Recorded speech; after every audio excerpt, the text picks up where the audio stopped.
Bienvenue dans Starlink, votre dose de Joshi hebdomadaire et le média numéro 1 sur le catch féminin japonais en France.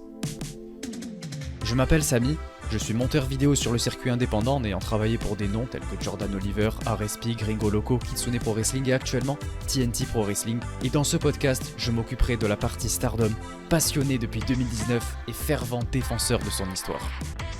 Je serai joint à Miano, qui s'occupera de la partie seedling, représentant international et approuvé de la promotion, et qui vous tiendra également à jour sur Marigold.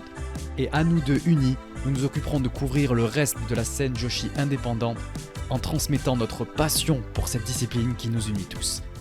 Bienvenue dans cette saison 3, bienvenue dans ce nouvel épisode. Bonjour à tous et bienvenue dans ce 85e épisode de Starlink, le média numéro 1 sur le catch féminin japonais en France et le seul podcast à vous transmettre la passion du Joshi. Comme toujours, je suis évidemment en compagnie de Miano. Miano, comment vas-tu ? Bah ça va très bien parce qu'il y aura seedling. Et en plus le dernier match de la retraite de la légende. Ça c'était dur par contre, c'était long. Oh, ça va. On va en discuter mais oh là là, quel enfer, t'en discuteras tout seul je pense. Parce que bon, t'as bien vu comment j'étais, t'as vu dans quel état j'étais devant le match. En même temps, il y avait la Ligue des Champions.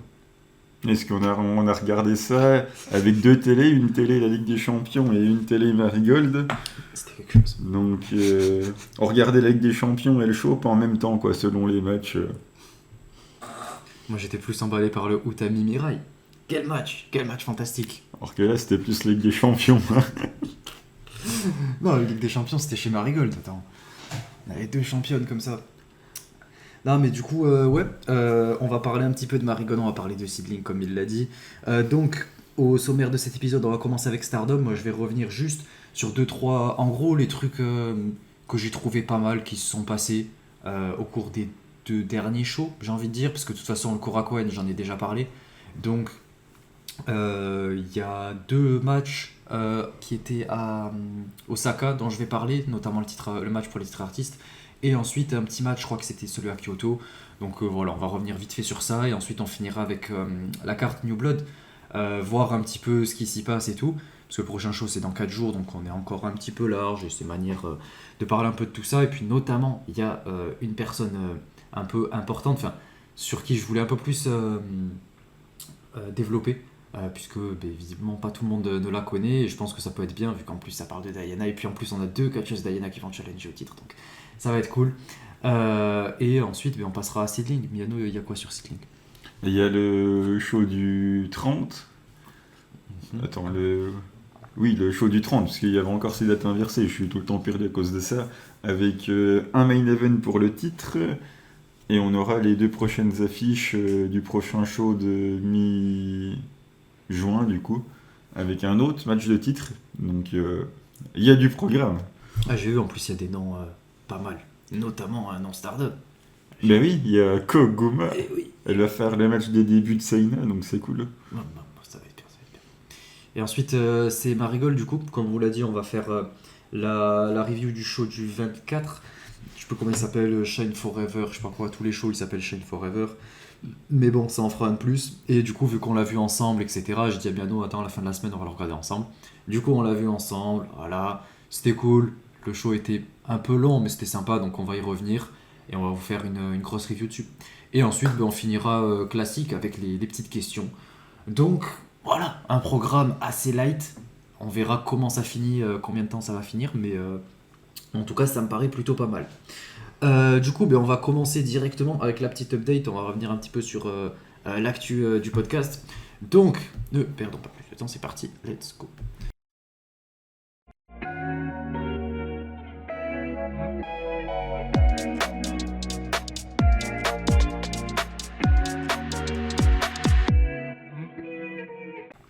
Donc, pour cette update, qu'est-ce qu'il y a à dire ? Premièrement, comme je vous l'avais dit dans le dernier épisode, vu que tout le monde ne l'a pas écouté pour des raisons qui sont assez logiques, que je comprends totalement, premièrement, déjà, je voulais m'en excuser pour le dernier épisode. On l'a fait à travers le tweet, on l'a fait à travers les réponses, etc., aux commentaires, ou même sur Discord et tout. Mais c'est vrai que c'est moi qui ai fait une mauvaise manip, et c'est totalement ma faute, j'ai pas revérifié avant de lancer l'épisode. Et du coup, ça fait que j'avais enregistré deux micros différents, celui de mon ordinateur et celui de mon micro, et donc c'est pour ça qu'on m'entendait en double. Donc je m'en excuse, et je comprends que ça ait pu gêner beaucoup de personnes, mais moi en le réécoutant, j'ai trouvé ça vraiment pas ouf. Donc je remercie toutes les personnes qui ont écouté jusqu'à la fin, qui ont mis des petits commentaires et tout. Vraiment, ça fait très plaisir, et ça montre que vous nous soutenez, au-delà même des problèmes techniques, etc. Donc ça montre que vous êtes vraiment attachés à ce podcast, simplement au-delà de la qualité qu'on essaie de produire, etc. Et ça me fait très plaisir. Donc merci à tous ceux qui ont soutenu, qui ont liké, qui ont mis un petit commentaire et qui ont écouté jusqu'au bout. Et du coup, je voulais dire que, ouais, comme je le disais dans le dernier épisode, celui-là, du coup, c'est l'avant-dernier épisode. Après, il y en aura un petit dernier au mois de juin et ce sera terminé, ce sera les grandes vacances. Donc, vous aurez le temps de vous reposer un petit peu. Moi, je serai plus en possibilité de pouvoir enregistrer, etc. Je reviendrai sûrement là-dessus, je pense, dans le prochain épisode pour vous expliquer un petit peu les premières idées que j'ai pour la saison 4. Donc, on y reviendra ça en septembre quand on reviendra, tout ça. Mais voilà, je vous en parlerai plus en détail dans le prochain épisode, les raisons qui font que. Et du coup, ben ouais, le prochain épisode, on va essayer de faire ça un peu plus.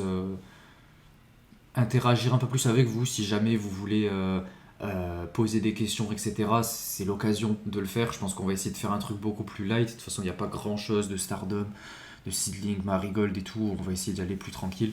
Et ce sera le dernier épisode de la saison. Donc voilà, on va clôturer en beauté. Donc voilà, je voulais revenir juste sur ça. Donc voilà, on compte sur votre présence encore plus dans 2 semaines. Et enfin, terminer juste avec les petites sorties. Sur le Patreon, il y a eu le Korakuen de Stardom, comme je vous en parlais. Je reviens un petit peu sur ce qui s'est passé avec... c'était là le truc pour les titres artistes, hein, avec les prochaines challengers. Si je ne dis pas de bêtises. Mince. J'ai déjà oublié. Attendez. Juste, je vous le retrouve vite fait, bien fait. C'est là... Ah oui, voilà. Voilà, non, pardon. Si, c'est ça. Et en plus, en main event, voilà, c'était Starlight qui contre Anako. Et il y avait les débuts de Emma et de Kikyo. Oh là là là là, c'était super, on a bien rigolé. Je vous invite à aller l'écouter, ça a plu à pas mal de personnes. Plus que d'habitude, donc ça m'a fait plaisir. Et franchement, c'était un plaisir de faire ça. Et j'aime bien faire les reviews Korakuen comme ça. Donc, si jamais vous voulez savoir ce que j'ai pensé de cette V4 de Starlight Kid, ce que j'ai pensé des débuts, des nouvelles, etc., c'est l'occasion d'aller faire un tour, écouter tout ça. Et ensuite, il y a également enfin le Korakuen de Diana que j'ai sorti, la review, après 1 mois. Mais bon, moi, c'est quand il venait de sortir sur l'Evry Diana, donc ça va, je me rattrape. Donc pareil, si jamais vous voulez écouter, c'est le show anniversaire de la compagnie, donc c'est l'occasion voilà, de découvrir un petit peu la promotion, ceux qui sont intéressés. On a eu des très gros matchs, des matchs surprenamment bons et tout. Et puis en main event, Risa contre Haruka, je pense que voilà, ça plaît à n'importe quel fan de Joshi, peut être intéressé, quoi qu'il arrive quand même. Sinon, c'est qu'on fait preuve de mauvaise foi. Donc voilà, et enfin j'ai terminé hier en vous uploadant, en parlant d'Haruka, une petite réaction live un petit peu spéciale, comme d'hab, la 3e, si vous voulez aller voir ça. Je réagis à Haruka qui est à Taïwan, c'est un espèce de petit vlog qu'elle fait, elle mange des trucs, elle s'entraîne avec Shan-Shan et tout, c'est le feu. Donc c'est gratuit sur le Patreon, c'est ouvert au public, donc si jamais vous voulez aller voir ça, c'est fun, ça dure 10 minutes, ça vous fera passer le temps quoi. En mangeant un petit truc le soir pendant votre repas, je pense que c'est un peu lourd quoi. Bref, il y en aura d'autres qui vont sortir, il y en a beaucoup d'autres qui sont prévus, et pareil, j'aime bien faire ça, je pense que c'est le concept de l'histoire, donc je vous invite à suivre cette série. Et du coup, c'est à peu près tout ouais, pour cette semaine. Je vais juste terminer en remerciant premièrement notre nouvel abonné au Patreon, Silbat. Donc merci à toi d'avoir rejoint le Patreon, c'était au cours de la semaine, donc un grand merci. Et j'espère du coup que ces 2 petites reviews qui sont sorties t'ont plu. Et je te remercie grandement pour ton soutien. Et j'en profite du coup pour remercier tous les autres abonnés, donc dans l'ordre: Pip, Corwin, Amré, Roi Lord, Miboro, Florian, Xavier, Boubacris, Ryuji, Antoine Burp, Hybride, Ranaivo, Imperial No et Silbat. Donc merci à vous tous. C'était un plaisir voilà, de pouvoir produire du contenu comme ça, etc. et continuer les reviews, continuer tout ça. C'est juste que ça va être en grande pause pendant 2 mois du coup, parce que je peux pas faire autrement, j'ai pas moyen d'enregistrer ni quoi que ce soit. Enfin, je vais voir si je peux sortir un truc sur le Patreon ou quoi, mais je garantis vraiment rien, parce que je serai pas tout seul et tout, donc ça va être très compliqué d'enregistrer. mais je serai là pour vous faire toutes les traductions, les trucs comme ça, et je vais faire au mieux pour pouvoir vous sortir du contenu. Je pense que je vais même enregistrer en amont avant de partir, comme ça je peux vous upload des trucs peut-être 1-2 fois par mois, c'est déjà pas mal quoi, c'est mieux que rien. Donc voilà, c'est tout pour cette update. On va juste terminer avec vos petites questions du coup de la semaine dernière, comme j'en parlais, enfin vos retours. Donc on a dans l'ordre Yata54 qui nous dit bonjour à vous. Après plusieurs années d'attente, j'ai finalement décidé de franchir le pas du Joshi et j'ai commencé à en regarder régulièrement depuis cette année, principalement Stardom pour le moment. Mais écoute, bienvenue dans le monde du Joshi. Mon seul regret est de ne pas m'y être mis avant, mais je peux toujours rattraper le passé, effectivement. Auriez-vous des recommandations sur les programmes les plus marquants des dernières années ? Miano, je te laisse commencer. Bah, ça dépend jusqu'à où tu veux reculer, c'est toujours pareil. Si on va dans l'ordre en partant du récent, il faut rattraper Tam Julia. Je pense que c'est la rivalité la plus marquante de l'ère Bushiro, de leur plus grande réussite. Donc Tam Julia. Tu peux aussi regarder le groupe Hush de DDM si t'aimes bien celle qui compose le clan. Tu peux regarder le gros lancement de Utami, regarder le règne de Utami, même si moi j'aime pas, mais bon, c'est quand même, on va dire, le début de l'histoire Bushiroad avec l'Utami Suri qui a duré 3/4 d'heure, qui a buzzé un peu partout, où la hype a commencé à prendre. Tu peux regarder ça. Si tu veux reculer encore plus loin, tu peux regarder le règne de Momo à la Wonder contre le Bayoshirai, les Mayu contre Yo, pour te faire plaisir, le Harisa Oshiki contre Tam. Donc ouais, si tu veux aller encore plus loin, tu peux regarder tout ce qu'a fait Nanae au début de la Stardom. Il y a plein de trucs à rattraper. Ouais, je te rejoins là-dessus. Les grosses rivalités comme ça, je pense que ouais, le Julia Tam, pour moi, il est indispensable. La rivalité, en tout cas, ouais, les 3-4 matchs. Après, elle va pas te taper les chutes de construction. Suri Utami, pareil, je pense que c'est quoi, c'est une trilogie, il me semble, il y en a eu 3. Et après, peut-être l'histoire autour de Suzu et Maika aussi. Personnellement, je l'ai beaucoup aimé, je l'ai trouvée très très intéressante. Avec Maika qui remporte le 5-star. Ensuite, contre Suzu qui remporte contre Maika le 5-star. Et après, elle se retrouve pour les Goddess, il me semble, début décembre, avec Crazy Star contre Megan Bayne et Maika. Et après, c'est en main event de All-Star Grand Kingdom, je crois, il y a Suzu contre Maika et Maika remporte. Et après, non, elle se raffronte pas. Et après, du coup, le règne de Maika, le début de règne de Maika est plutôt pas mal. Le match contre Utami, ça fait le taf. Ouais. Après, c'est qui ? C'est Saya ? Non, c'est pas Saya. C'est Momo, je crois. Il y a peut-être quelqu'un entre temps. Il y a eu Megan Bayne. Donc, ouais, en vrai, ça fait un peu le taf. Et sinon, moi, je vais te recommander évidemment le seul, l'unique, le règne d'Arisa. C'est sans aucun doute, je pense, un des meilleurs règnes de l'histoire de Stardom, tout simplement. Avec le règne de Yo à la World, mais. Pour moi, celui d'Arisa, il est indispensable pour comprendre un petit peu mieux. Je pense que ça te permettra de rentrer. En fait, c'est le meilleur. C'est celui qui résume parfaitement l'année 2019 entière, quoi. À partir du moment où tu as vu le règne d'Arisa, tu as vu un peu, genre, ça t'aura plongé dans l'année 2019. Tu verras certaines têtes que tu connais, d'autres que tu connais sûrement pas. Ça te fera découvrir beaucoup de catcheuses et tout. Donc, vraiment, c'est. Ouais, je pense que c'est celui que je recommanderais premièrement. Et après, si jamais tu as des trucs plus spécifiques, comme ça on pourra te conseiller pour d'autres trucs qui te plaisent, quoi. Si tu as un style, une catcheuse, voilà, ou le World, le Wonder, des préférences. Ah oui, et Starlight Kid Azumi, si jamais tu veux tous te les taper, ce sera l'occasion. Ensuite, hop, je retrouve juste la suite de ta question. En parallèle, je voulais vous remercier chaleureusement pour l'existence de votre chaîne qui est précieuse, tant pour les néophytes que les habitués, pour suivre les programmes et créer un esprit de communauté. Bonne continuation à vous et vivement la prochaine vidéo. Merci ouais, beaucoup. Merci à toi, et en parlant de communauté, c'est un compte Discord, tu peux nous rejoindre. Viens. Voilà, viens, on est quand même presque une 60aine maintenant sur le Discord, donc dans un Discord qui est quand même... pas que exclusivement, mais qui est quand même centré de base sur le Joshi, c'est quand même une belle performance, je trouve. Donc, n'hésitez pas à venir, hein, le lien est dans le Linktree. Putain, je suis fort. Hein. Tu commences à t'y faire. Hein. Je maîtrise même les termes Linktree et tout. Je te dis pas que je sais m'en servir, mais ça progresse. Et en plus, je crois qu'il est même pas dans le Linktree, tu l'as même hop, regarde, rejoignez le Discord avec le lien Discord. Ah ouais. Juste à cliquer dessus. Putain, juste dans la description YouTube, quoi. Bien sûr, il est dans toutes les descriptions, on fait les choses bien. Mais ouais, le Discord, ça permet vraiment d'échanger avec vous de manière spontanée, etc. Nous, on est très actifs dessus. On est toujours là pour discuter avec vous et tout. Il est très actif, ça fait plaisir. Et on parle pas que de Joshi. Donc, tu vois, tu disais que tu viens de te mettre au Joshi. Si tu veux y venir pour parler de Puro et tout, il y a plein de personnes qui suivent VVE, AEW, New Japan.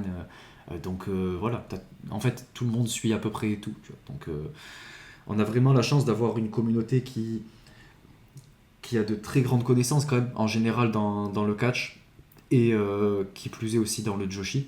Donc si jamais tu veux venir, voilà. Putain, on a bien fait la pub du Discord.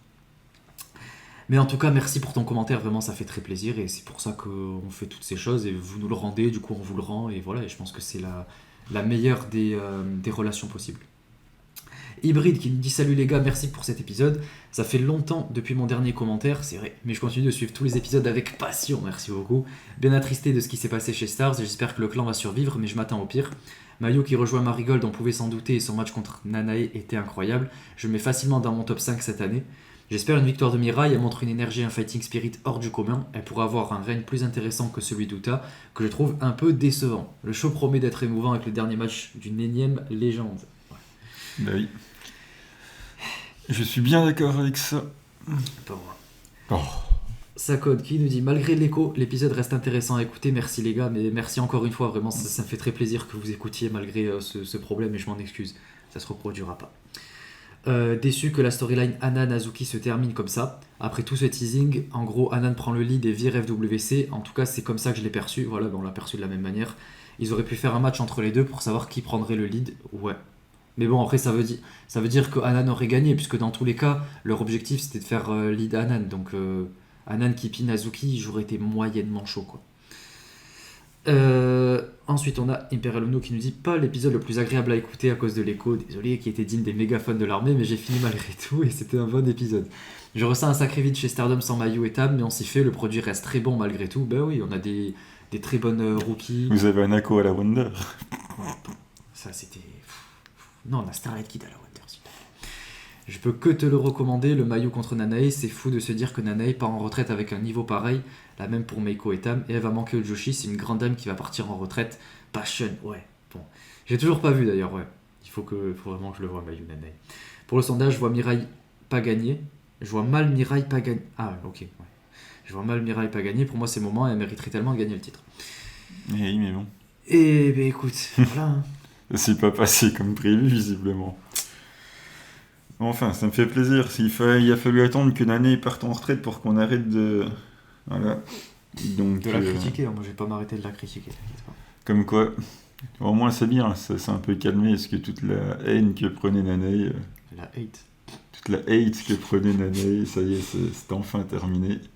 Hate qui était bien évidemment pas méritée, mais... Dès lors où quelqu'un s'en va, ça y est, oh la légende, tout ce qu'il a fait, merci, mais quand elle était encore là... C'est toujours comme ça. Quand une personne n'est plus là, c'est là qu'elle commence à manquer. Et quand elle est là, ben, soit ça intéresse personne, soit on la critique. C'est souvent comme ça, hein. Mais bon. Et moi, je l'aurais défendu moi, corps et âme. Moi, je l'aurais chié dessus du début à la fin. Mais toi, de toute façon, t'es une horrible personne. Hein. Oh oui. T'as pas de cœur, t'as pas d'émotion, t'as pas d'âme. Le plus grand babyface qui soit, je te rappelle. Bon, bah écoute, tu vois, le babyface va parler de Stardom, tu vois. Tu vas voir la passion. On va parler de passion.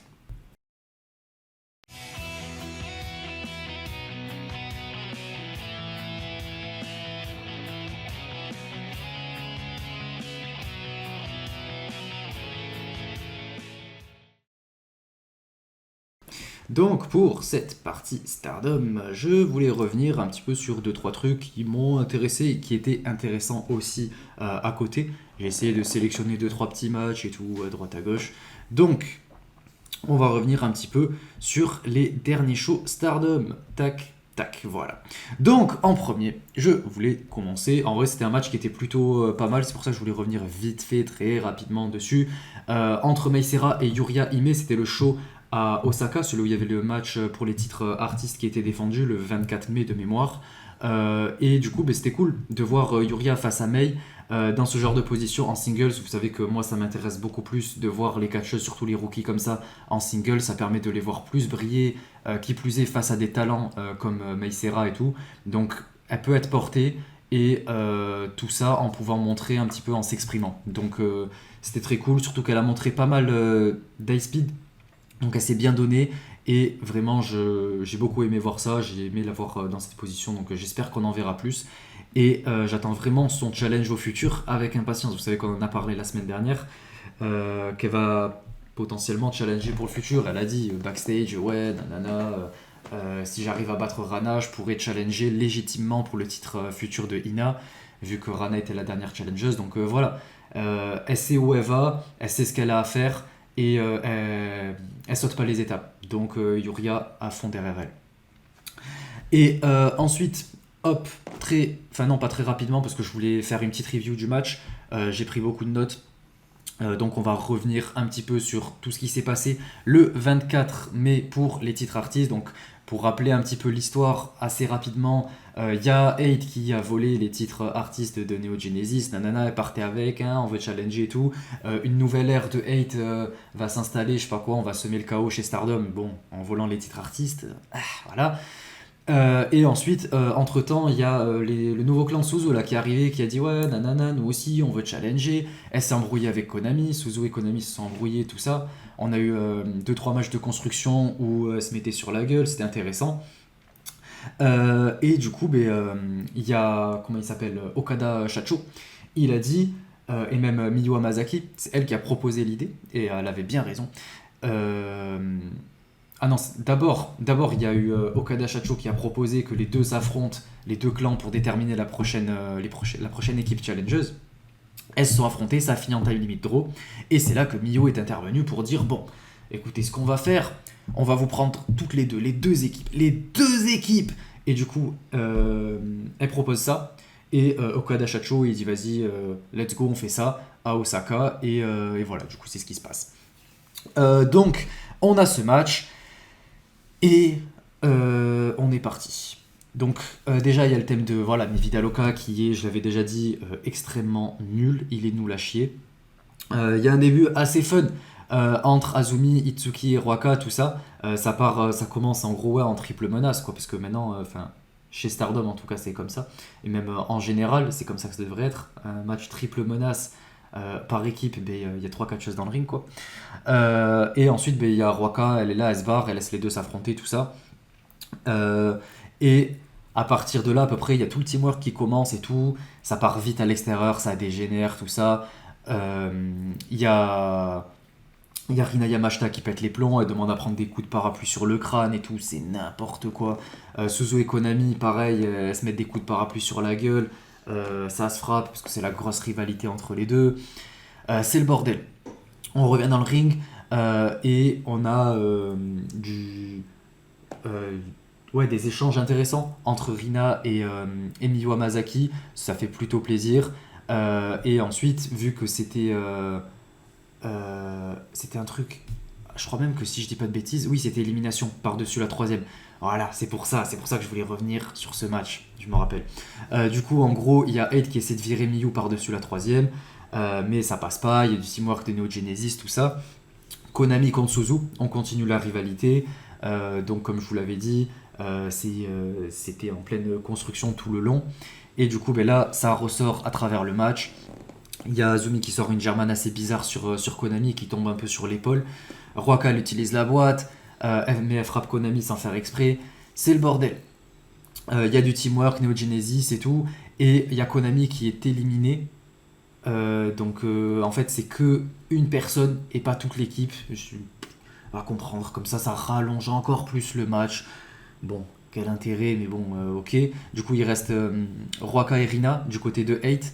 Donc ça va pas être facile. Il y a un moment, il y a Azumi, c'était assez fun. Elle tente un crossbody sur Ruaka et je sais plus qui, je crois que c'était Itsuki Aoki.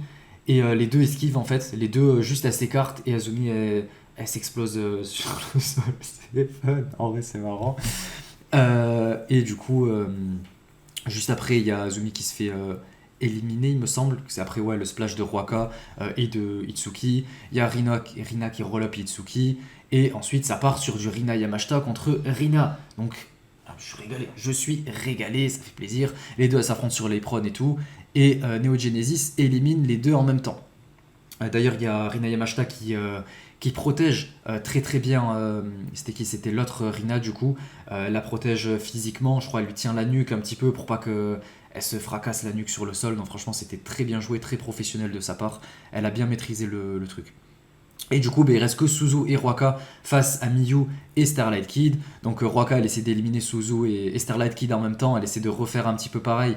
Mais il n'y a que Starlight Kid qui se fait éliminer par Suzu. Et ensuite, c'est Rina qui élimine Suzu par derrière. Elle la vire là depuis l'apron. Alors qu'elle est elle-même éliminée. Voilà, c'est de la triche à la 8 là. Et du coup, on termine sur les deux dernières, Miyu contre Ruaka. Ah oui. Bon, Miyu, elle nous botche un petit peu sans Tornado DDT, mais on va rien dire, c'est pas grave. C'est si même ça n'y arrive pas. Mais non, en vrai, le Tornado DDT, c'est dur à faire. Je te jure. T'es là, tu essaies de monter comme ça, et genre, pour bien prendre appui, la bonne balance et tout, c'est super compliqué. Donc, t'inquiète, Miyu, y a pas de souci. Mais la prochaine fois, fais juste un DDT classique, y a pas de souci, quoi. Et du coup, après, ça commence à être le bordel. Il y a des tentatives de roll-up et tout. Miyu, elle tente un roll-up et il y a plein de trucs, ça dure pour rien et tout. J'attendais juste le finish parce que le match, qu'est-ce qu'il a duré? Il a duré, je crois, 22 minutes. C'était long la fin. Miyu, je l'aime beaucoup, hein, mais face à Ruaka pendant 5-7 minutes, à faire des roll-up, ça va 5 minutes, tu vois, un moment. Et il y a un moment même, elle nous tease son roll-up là, vous savez, celui où elle prend les jambes comme ça et elle s'enroule là. Elle le tease, mais 150 fois dans le match, c'est long, c'est chiant. On le sait que ça va arriver comme ça, on le sait qu'elle va finir par... Le but, c'est de nous le teaser 1-2 fois, tu vois, pour finir par le sortir de nulle part, et boum, là tu te dis ok. Mais tu sais, quand tu le fais 15 fois, que Ruaka se dégage 15 fois, et que du coup tu le refais une dernière fois, ça passe, vas-y, c'est bon, à un moment, ça y est, c'est bon. Donc, elle remporte avec, et franchement, voilà, ça m'a saoulé. La fin était super longue, mais le match était plutôt pas mal. C'est juste l'idée des éliminations de une par une, plutôt que l'équipe entière. Ça aussi, c'était un peu trop, quoi. Le match aurait duré moins longtemps si on avait juste eu une catcheuse qui se fait éliminer, son équipe entière est éliminée, quoi. Ça aurait été mieux. Et puis ça aurait ajouté beaucoup plus d'importance, de suspense, parce qu'on se serait dit... si jamais il y en a une de Neo Genesis qui se fait éliminer, c'est foutu, quoi. Alors que là, il y a Miyu, elle se fait éliminer, t'as encore Starlight Kid et Azumi dans le ring, quoi. Donc, voilà, je voulais juste vous passer, je pense, les petites promos, histoire de se régaler, parce qu'il y a Miyu, Chad, qui nous a fait une jolie promo, c'était celui-là, c'était le 24 mai. Donc, hop, je vous mets ça. Voilà, donc écoutons ce que Miyu a à nous dire. Miyu, Neo Genesis est la dernière équipe à rester debout. La dernière équipe restante.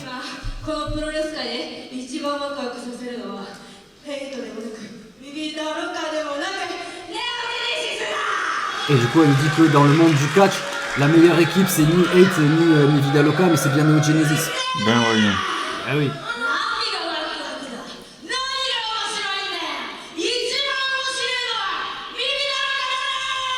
Et Suzu elle dit non, c'est pas vrai, je sais pas quoi, l'équipe la plus intéressante c'est Mi Vida Loca.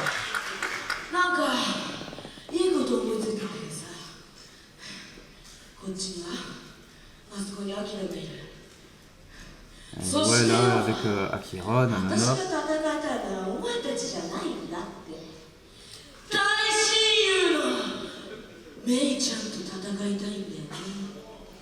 Et elle dit qu'en gros la guerre, elle a pas envie de la continuer, elle a pas envie de la faire avec elle, mais elle a envie de la continuer avec Mei.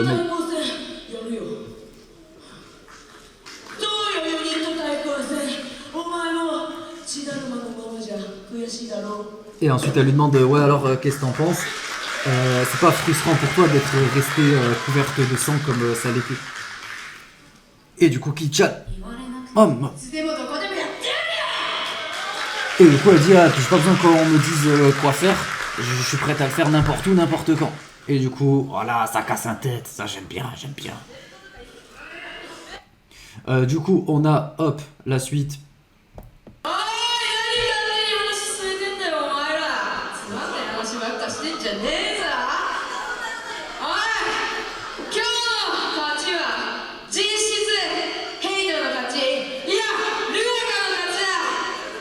Et là, elle nous dit que en gros, c'était pas une victoire de Neo Genesis aujourd'hui, mais c'était une victoire qu'aurait mérité Waka. そのベルトはもう私たちのものだ。また Et du coup, elle dit que ces ceintures, elles leur appartiennent à elle. 追いかけしに行くから Et on reviendra vite les récupérer. 最後勝ったのがネオジェネだし見るでしょ Et du coup,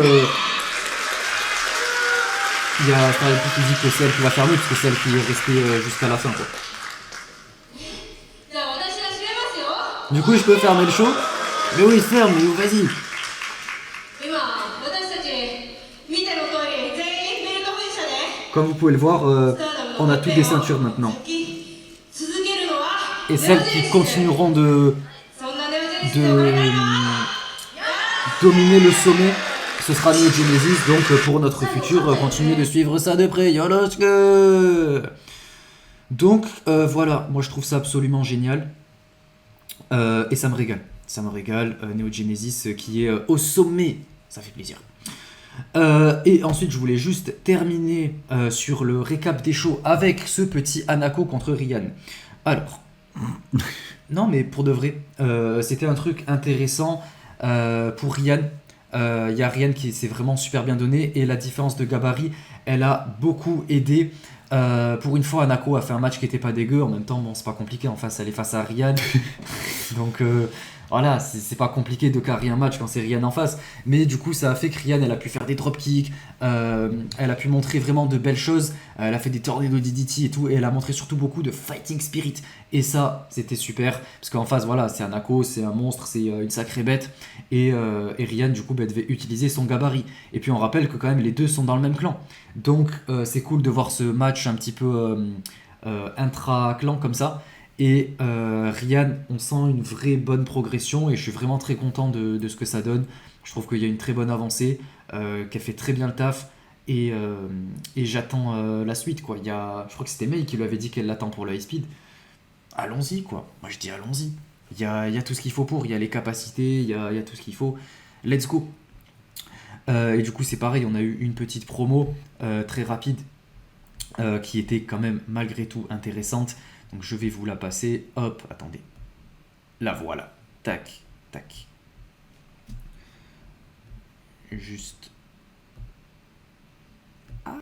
Voilà, comme ça en plein écran, c'est beaucoup mieux. Ah non, mais du début. Eh Ryan.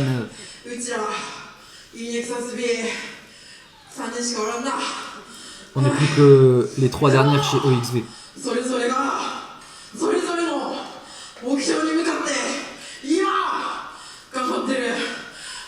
Mais en ce moment, tout le monde travaille dur pour atteindre ses objectifs.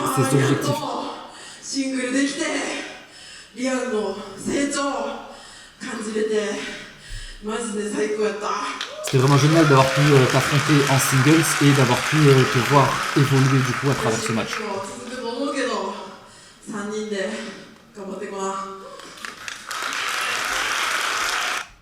Et du coup, il y a la petite Ryan qui rétorque à tout ça.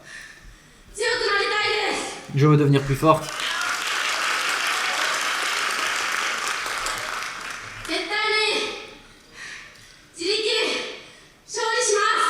Je gagnerai par moi-même. Et puis Hanako,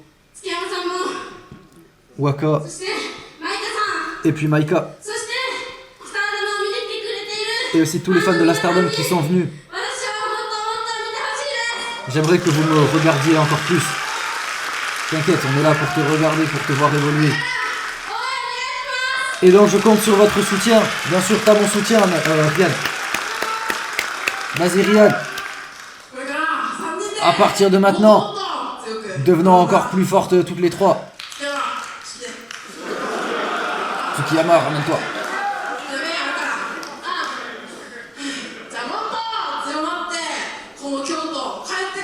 Et donc, afin de nous aider à devenir plus fortes pour revenir à Kyoto, on compte sur votre soutien. Et voilà, ça finit là-dessus. Ouais. Inexus is... Ouais, bon. Hein.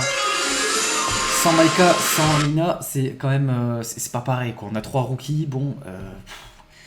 on souffle très très fort. Ça va être très compliqué pour EXV. Ils sont un peu dans le même état que Stars, si ce n'est pire. Encore Stars, ça va, il y a Anan quoi. Mais là, Hanako, Waka, Ryan. Je pense qu'on est vraiment sur le pire clan qui soit. Encore ça, il y a Ryan pour carry un peu tout ça, mais Hanako, Waka, bon, les championnes New Blood Tag en fait, c'est celles qui lead le clan. Donc à partir de là, on comprend qu'il y a un peu un souci quoi, mais bon. Soit. Il faudrait ramener un gros nom, il faudrait qu'il y en ait une qui porte son courage à deux mains et qui décide de lead en fait, qui décide de trahir son clan ou de rejoindre et de prendre le contrôle quoi. Je sais pas, prenez une rookie et En même temps, un combo Maika Mina, on partait pour le pire clan de l'histoire, quoi. bon, c'est bien. Et bah, c'est le pire clan de l'histoire. Mais non, c'est l'impératrice et la Vénus. Oh là là, c'est parfait. Et le résultat, c'est le pire clan de l'histoire. Mais non, c'est juste que Mina elle est partie et Maika elle est blessée. C'est des choses qu'elles ne peuvent pas choisir. La si, blessure, Mina, elle peut non. choisir. Final, oui, bon. Non, mais en même temps, logique. Elle a vu, il y avait Hanako et Waka dans son clan, elle s'est dit, bon, écoute... Même elles sont meilleures que moi, donc il faut que je m'en aille. Bah quoi. voyons. Alors qu'elle est en train de tout casser chez AEW. Mais du coup, ouais, voilà, on a une sale gueule chez EXV. Comme je disais, en vrai, ça pourrait être cool de mettre pas une petite rookie, mais genre une qui est pas trop push, et essayer de la mettre chez EXV à lead et lui faire un gros push comme ça, quoi. Je dis pas aller chercher Wonder ou quoi que ce soit, mais juste lead EXV et prendre le contrôle un peu, lui donner un peu une nouvelle gimmick, un nouvel élan. Ce serait vraiment cool. Comme Azuki et Koguma.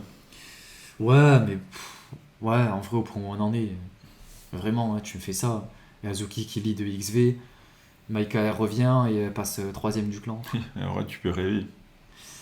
Mais bon, on aura je crois que c'est Triple Crazy Fukuoka, un truc Ouais. comme ça.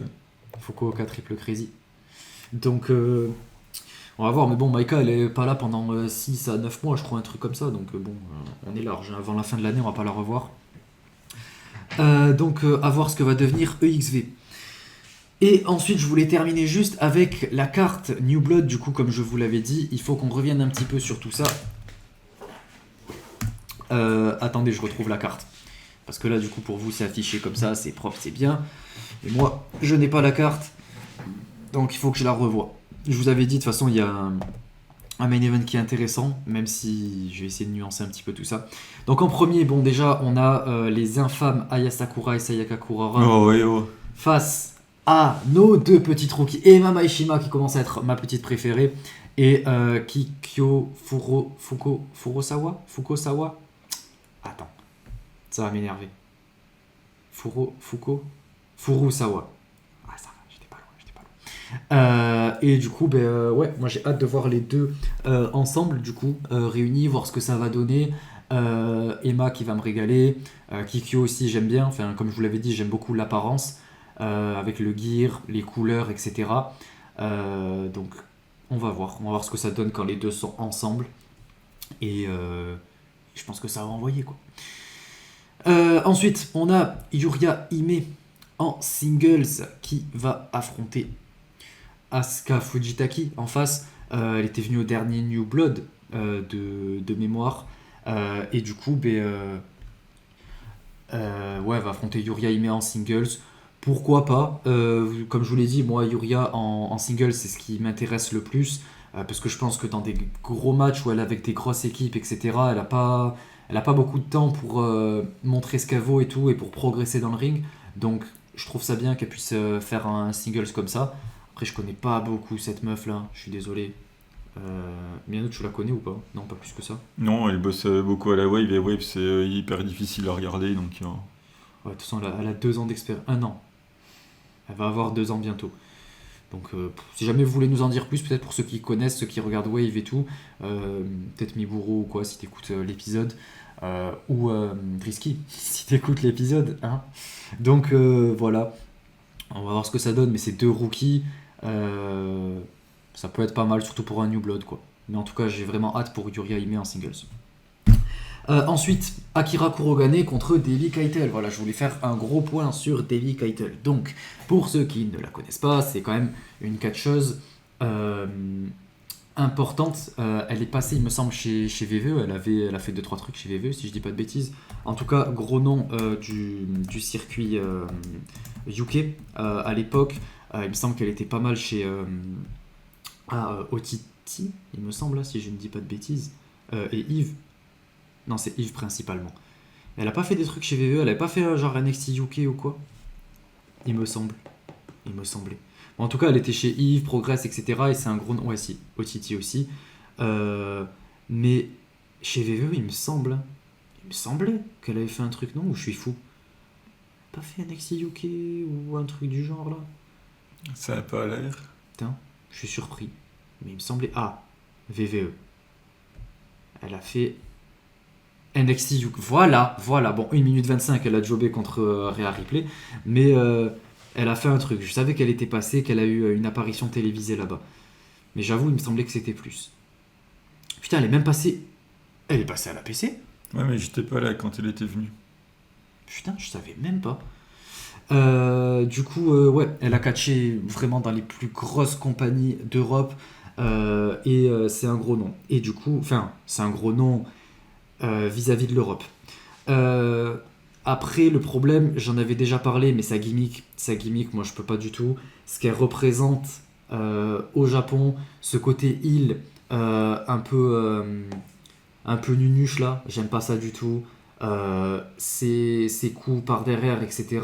Disons qu'on est sur de la healerie très un petit peu entertainment à la VVE, tout ça, dans un programme, dans un produit comme Stardom ou même Diana, puisqu'elle est actuellement chez Diana. En tout cas, elle est signée là-bas, il me semble. En tout cas, genre pour 1 an, un truc comme ça. Le temps de son visa, je sais pas si ça va continuer, mais pour l'instant, il me semble qu'elle est signée 1 an. Et du coup, j'ai beaucoup de mal. Je trouve que ça crée un contraste qui est quand même assez problématique, je trouve. La différence de comment elle parle et tout. Après, c'est ça le truc, c'est qu'elle parle pas japonais, donc on va pas lui en vouloir pour ça. Mais ses promos, c'est super cringe quoi. Quand elle est là, elle parle de Nanami. How you think you are? Ah, vas-y, ça y est, tu sais, genre. Ça, j'ai horreur de ça. C'est terrible et ça me met vraiment super mal à l'aise. On a d'un côté une babyface un peu gentille et tout qui dit ouais, je vais faire de mon mieux. Face à Debbie, nanana, cette nouvelle qui est arrivée, etc. Je la trouvais intéressante au début, mais nanana, bref, une promo assez classique. Et en face, t'as une Debbie qui est là, qui dit et qui braille là. C'est terrible. Mais, ouais, ce qu'elle représente, même dans le ring, même sa manière de se battre, bon, les big boots, les trucs comme ça, voilà, on dort. Mais je tenais quand même à souligner tout le respect que j'ai et l'appréciation que j'ai plutôt pour la personne. Pour la catcheuse, je vous dis, je suis vraiment pas fan, mais j'ai beaucoup de respect pour la personne puisque c'est elle qui a décidé de venir au Japon et en fait, elle a dit, moi mon rêve c'est d'aller au Japon et elle est allée chez Diana et en fait, elle catch 4 à 5 fois par mois devant 100 personnes et aux côtés de légendes comme Kyoko, tout ça, Yako Sato et en fait, elle se débrouille sur le tas. Son rêve, c'était d'aller au Japon. Elle y allait dans des petites promotions. C'est pas Mercedes Moné, en fait, qui va dire moi, je veux aller au Japon et tout ça pour demander des sommes à je sais pas combien de zéros pour faire le main event de New Japan ou de Stardom, quoi. Elle vient, elle dit j'ai envie d'aller au Japon, je veux apprendre un peu aux côtés du style japonais et tout parce que c'est un truc que j'ai toujours respecté. Elle y va, elle est aux côtés de Kyoko, etc. Elle s'adapte à la langue, elle s'adapte à tout ce qu'il y a là-bas. Les gens l'aident, elle essaie de faire comme elle peut, etc. Et elle essaie d'apprendre et en fait de proposer les meilleurs matchs possibles, de progresser. Et ça, c'est quelque chose que je respecte. Donc, bien que j'aime pas la catcheuse, en tout cas, elle essaie de s'adapter, elle respecte énormément la culture. Et elle fait beaucoup en fait pour s'adapter là-bas, pour respecter. Et ça, c'est quelque chose pour lequel je lui suis très respectueux. Je lui porte beaucoup d'affection parce que c'est pas n'importe qui fait ça et tous les gaijin qui viennent en connaissance de cause, en sachant dans quoi ils s'embarquent et en commençant en fait du plus bas pour pouvoir progresser, c'est le plus, voilà, pour moi il n'y a rien de plus beau quoi. T'as dit que Jenna c'était le plus bas? Non, mais enfin, Ah bon. je veux dire, en vrai de vrai, enfin, je veux dire, dans tous les cas, tu regardes Diana, il y a... C'est pas le plus haut, quoi. Ben, faut dire les choses, c'est une petite compagnie, quoi. En termes du monde du catch en général, personne. Déjà, c'est à peine si. De manière mainstream, Stardom, bon, c'est assez. C'est pas non plus le plus connu, quoi. On se bat encore. Alors, Diana, les gens, ils. Voilà, quoi. Tu leur dis Miko et Yuma Makoto, ils vont te dire qu'est-ce que tu me racontes, tu vois. C'est qui? Voilà. Donc, elle, j'ai beaucoup de respect pour le fait qu'elle vienne. Elle s'entraîne tous les jours là-bas, au dojo, etc. Euh, et elle fait des shows devant 50 personnes, tu vois, 50, 100 personnes. Elle est au Amistad une fois par semaine et elle donne tout, quoi. Et elle essaie de s'adapter, elle fait comme elle peut, etc. Et le truc, c'est que, en plus, elle connaît pas. Enfin, elle est en train d'apprendre le style japonais, les matchs qu'on lui propose, etc., face aux adversaires, parce qu'elle les connaît sûrement pas toutes. Il y en a qui ont débuté cette année, voire l'année dernière et tout, donc elle essaie de s'adapter. Et en plus de ça, elle parle pas la langue, donc c'est pas facile pour elle. Euh, et malgré tout, elle fait de son mieux, donc c'est ça que je respecte énormément. Mais j'aime pas du tout la catcheuse et j'aime pas ce qu'elle propose, donc tout ce que j'espère, c'est qu'elle va réussir à s'adapter, proposer des nouvelles choses et adapter son in-ring plutôt que des coups tirés par les cheveux, nanana, je fais semblant d'avoir mal au dos pour mieux me relever, mettre un petit coup bas. Oh si, on aime bien Non, ça. non, ça... Donc voilà, moi c'est vraiment pas mon truc, la catcheuse j'aime pas du tout, par contre la personne je respecte énormément. Je vous invite à regarder l'interview qu'elle a faite il y a pas trop longtemps, je sais plus si c'était Progress Today ou un truc comme ça, mais je vous invite à la lire, elle est super intéressante, elle parle justement du fait que c'était son rêve d'aller au Japon et c'est pour ça qu'elle a pas hésité une seconde, elle a contacté Diana, elle a vu avec Kyoko et elle est arrivée au Japon et là du coup elle fait de son mieux, quoi. Donc toutes les catcheuses qui sont passées par ces étapes, qui ont fait ce genre de choses, elles sont devenues, enfin même pas que les catcheuses, les catcheurs en général, c'est devenu des gros noms, quoi. Je repense par exemple à Tony Storm, à Bea Priestley, bon, je sais qu'il y en a beaucoup qui l'aiment pas, mais Bea Priestley c'est ce qui l'a propulsé. Tony Storm comme je l'ai dit, pareil pour Drew Parker, moi c'est comme ça que je l'ai découvert et c'est quelque chose que je respecte énormément. Pareil pour Tekla notamment. Donc je pense que c'est vraiment quelque chose de super beau et qui permet de propulser sa carrière quand on respecte les étapes et qu'on est prêt à commencer de tout en bas pour pouvoir progresser petit à petit, quoi. Donc j'espère qu'elle va améliorer son in-ring, Mariame aussi. Donc j'espère qu'elle va améliorer son in-ring, son personnage, parce que le Japon en général c'est fait pour ça, pour les catcheurs étrangers. Donc comme ça elle pourra devenir un plus gros nom et moi en tout cas je la soutiens en tant que personne et je demande à la voir progresser, évoluer, mais pour l'instant j'ai vraiment trop de mal avec ce qu'elle propose, quoi. Voilà, je sais pas si tu veux rebondir sur Samiano, non, si tu t'en fous. Bon, je te trouve un peu culotté quand tu dis ça, alors que t'aimais bien Mariame, alors qu'en mode entertainment américaine, Mariame, on pouvait pas faire pire, quoi. Quand elle est arrivée, je l'aimais pas, Mariame. Et petit à petit, elle s'est adaptée, elle a progressé, elle a proposé de nouvelles choses et elle m'a fait changer d'avis sur elle. Après, peut-être que toi, tu vas remarqué, certes, mais moi, en tout cas, j'ai remarqué un vrai progrès, un vrai changement. On a senti une grosse maturité dans son in-ring et dans son personnage, j'ai trouvé. Et c'était un style in-ring qui était de plus en plus adapté au Japon, de ce que je trouvais. Et c'est pour ça que je respecte beaucoup. Et après, elle est partie chez AEW, elle a tout explosé. La meuf, en vrai, elle a tout explosé partout où elle est allée, quoi. Et ça, franchement, je peux que lui tirer mon chapeau. Elle est sortie de nulle part. Elle était sur le circuit UK Indie, là, avant le Covid. Elle est arrivée chez Stardom. Elle a tout explosé. Elle est allée chez AEW, elle a tout explosé. Maintenant, il y a des rumeurs pour qu'elle aille chez VVE. Moi, je lui souhaite à fond. Je lui souhaite le meilleur futur. Donc, ouais, voilà. Ensuite, on a un match triple menace en tag. On a Inaira Nayagami. Ensuite, on a Onoka. Let's go, il y a Onoka et Saran. Et en face, il y a Azusa et Fukigen-Des. Donc moi, je suis là que pour Onoka. J'ai hâte de voir ce qu'elle va proposer. Qui va gagner, j'en ai pas la moindre idée. Tout ce que j'espère que ce sera Onoka, mais à mon avis, ça va être Rina.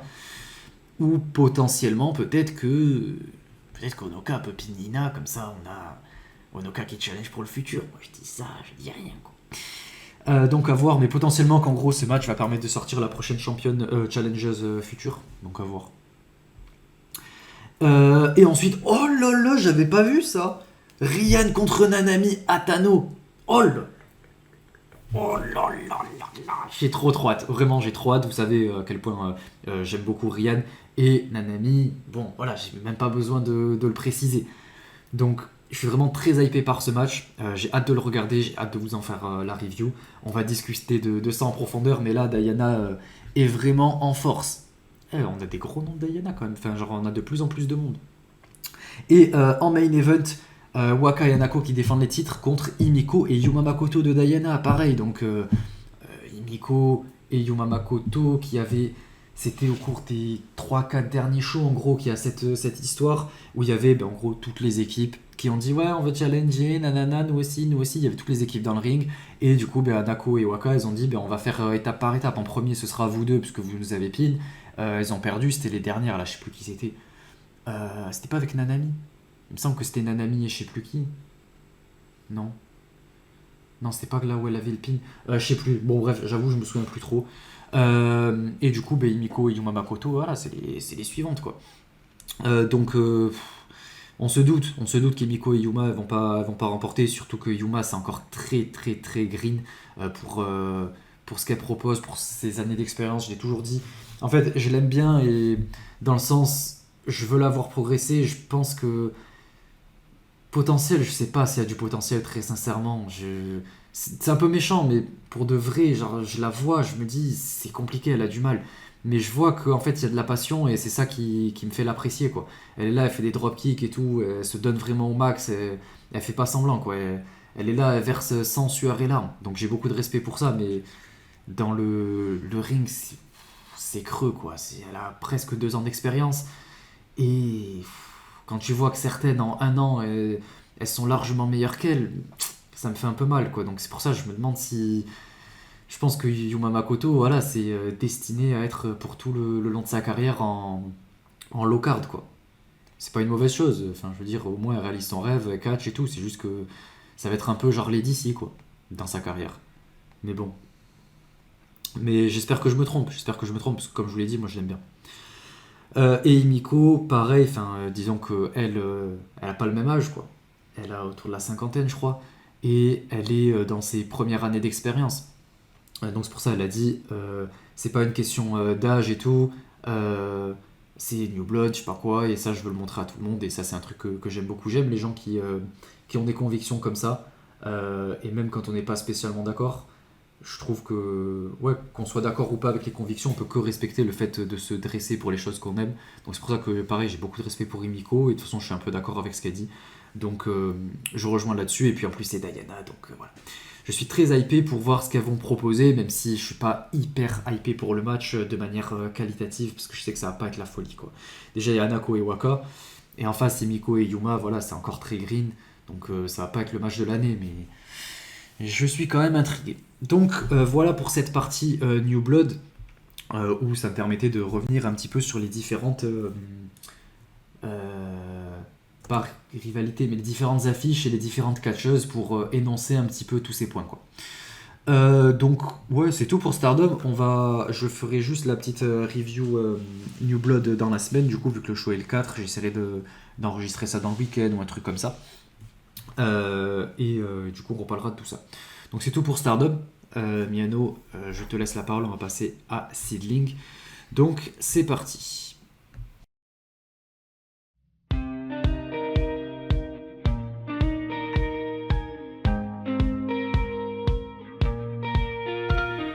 Et donc c'était bien le 30 au Shinkiba, la classique Shinkiba Series 2025, c'était donc le volume 3, puisque c'est la 3e Shinkiba de l'année.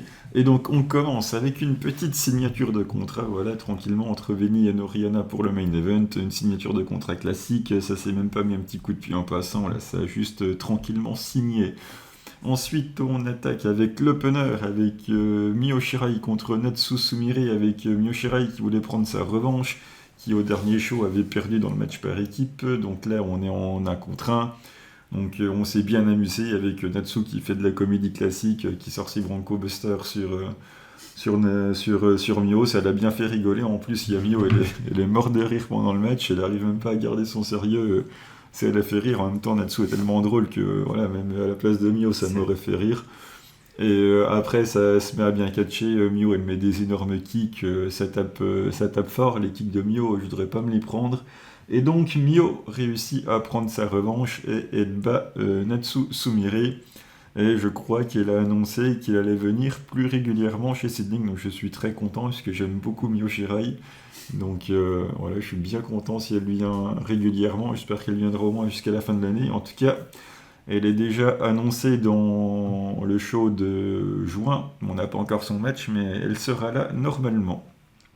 Je me demande pas s'il n'y a pas un monde où Natsu et Mio vont finir par faire équipe. Donc on n'en est pas encore là, mais ça ne m'étonnerait pas qu'on tente un petit rapprochement. Ensuite, on passe au match high speed entre Yuri et Miku Kanei contre les Mexicaines Lapidita et Kakedita. C'était très bien, avec une victoire de Lapidita sur Yuri. Je m'attendais pas spécialement à ce que Yuri perde, j'aurais plus vu Miku, mais c'est Yuri qui a perdu. Le match est très cool, surtout la perf de Miku Kanei, elle est vraiment très très bonne. J'aime beaucoup la progression de Miku Kanei qui vraiment elle progresse hyper vite. Elle a une super shape en ce moment, elle régale, elle dive de partout dans le ring, elle régale. Yuri pareil, elle a fait un gros match. Donc les Mexicaines ont fait le job comme d'hab, mais Yuri et Miku ont vraiment carry tout le match. On voit qu'elles, celles qui font quasiment tout, donc voilà, c'est très cool. Elles perdent à la fin, mais c'était un bon match high speed. Ensuite, on a la fameuse rivalité qui continue entre 8 et Seedling. Donc là, on a Konami contre Miria, avec Miria qui était fan de Konami, Miria qui aimait beaucoup Konami. Donc elles ont fait un match l'une contre l'autre, ça contribue à la storyline contre 8, et en plus c'est quand même un style assez similaire, les deux qui aiment bien mettre des coups de pied, donc c'est plutôt cool. J'ai eu peur au début qu'on nous fasse un booking à la 8, quand au bout d'une minute, tu vois, Rina qui empêche Myria de prendre son élan dans les cordes, là voilà, ça lui retient les pieds pour qu'elle tombe, donc je me suis dit, oh non, Konami, pour une fois qu'elle a le droit de catcher, s'il vous plaît, laissez-la catcher, me faites pas du hate classique. Et finalement, on a eu le droit à un vrai match de catch. Voilà, on a eu juste une mini intervention de hate au bout d'une minute, voilà, pour nous montrer que c'était le clan de Hill et que la rivalité continuait. Mais après, on a eu le droit à un vrai match de catch avec Miria qui va planter une énorme German sur Konami. La German, elle m'a régalé. Mais voilà, à la fin, c'est quand même Konami qui va gagner. C'était un super match de catch. Victoire de Konami, sans grande surprise. Il y avait qui avec 8? Il y avait juste Rina et Ruaka. Ruaka, elle n'avait même pas du tout intervenu, et Rina, elle a juste fait un croche-pied avec les mains là, quand Miria a pris son élan. Mais voilà, sinon, elles ont laissé le catch. Donc ça fait plaisir de voir un match de Konami qui se déroule à peu près correctement. Ouais, c'était très bien, Miria progresse beaucoup, donc c'est cool. Ensuite, on a un petit sparring avec Natsuki Tayo et Seina, avec voilà, un petit sparring tranquillement, et à la fin, on a l'annonce du match de début de Seina, donc au mois de juin, ça sera contre Koguma. Pourquoi Koguma? Parce que Natsuki s'est rappelé que Koguma avait commencé contre Natsuki, justement, donc elle s'est dit, bon ben, du coup, là, c'est toi qui vas permettre à une de nos rookies de commencer, voilà, c'est, on va dire, un juste retour des choses. Donc Seina va commencer du coup sa carrière contre Koguma. Ensuite, on a le droit au début de Madison Marley à Seedling. Elle est avec Nagisa Nozaki et Makoto contre Hiroyo Matsumoto et les championnes par équipe Ayami Sasamura et Itsuki Aoki. Le match, clairement, il est fait pour Madison Marley, que ça soit dans le in-ring ou dans le post-match. Elle est ultra mise en avant, elle fait pas le match toute seule, mais voilà, c'est elle qui est au centre du match. Et franchement, c'est plus que correct. Hein. C'est pas du main event, faut pas déconner, ça tient la route dans n'importe quel mid-card assez tranquillement. Donc ouais, c'est plutôt un bon renfort pour nous, je suis bien content qu'elle soit venue.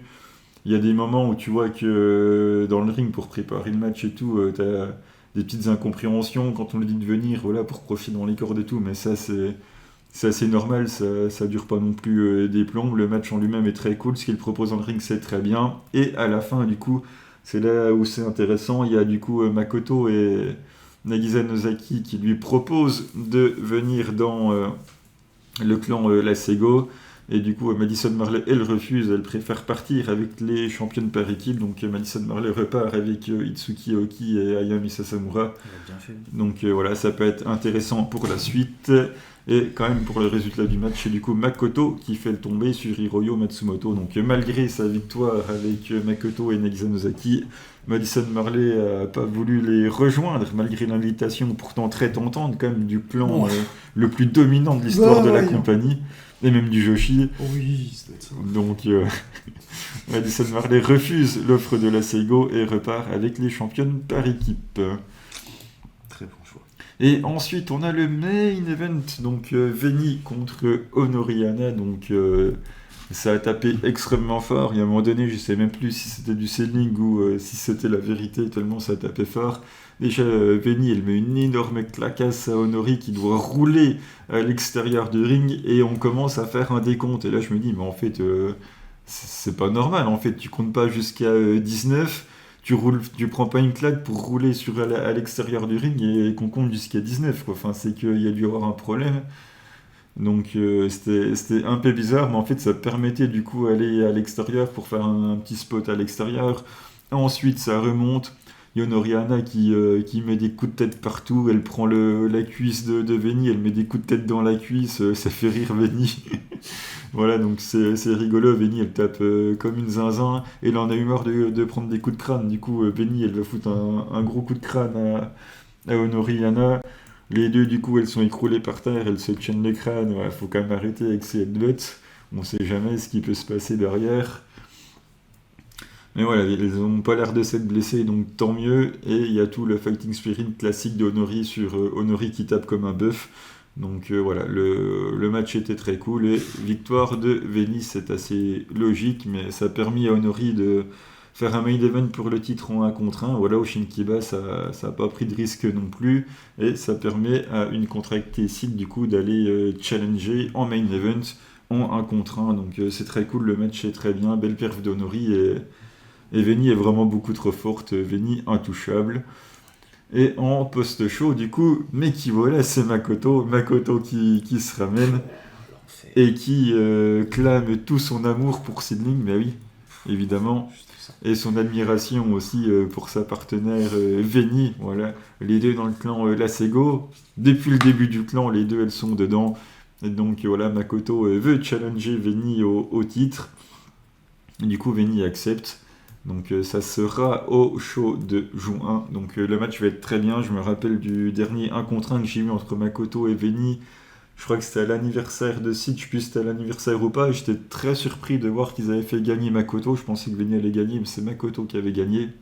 Dans un super match d'ailleurs. Donc on avait bien respecté Makoto en lui donnant la victoire sur Veni. Donc j'ai hâte de voir le 1 contre 1. J'aime beaucoup les deux. En plus, voilà, c'est quand même les deux leaders de la Seigo qui vont s'affronter. Donc, ça fait un moment que je le réclame. Ça fait des années que je réclame Makoto. Peut-être pas non plus championne, même si moi ça me dérangerait pas. Mais le Makoto Veni pour le titre, grosse hype. Moi. Ouais, faut pas compter sur moi pour regarder. Hein. J'ai bien fait d'arrêter. Dis pourquoi t'as arrêté. Ah, y a ça. C'est très bien. Ouais. Donc, ça va être super. J'ai hâte de voir ça, moi. Et le show sera le 17 au Shinjuku Face. Ah, du coup, j'ai pas mis dans le même ordre. Parce que du coup, ça, j'aurais dû l'afficher avant, t'aurais dû me le dire. Ça, j'aurais mieux organisé. Moi, je l'ai mis à la fin parce que je pensais que t'allais faire une preview comme ça. Ah, bah. Mais t'en as parlé entre temps, quoi.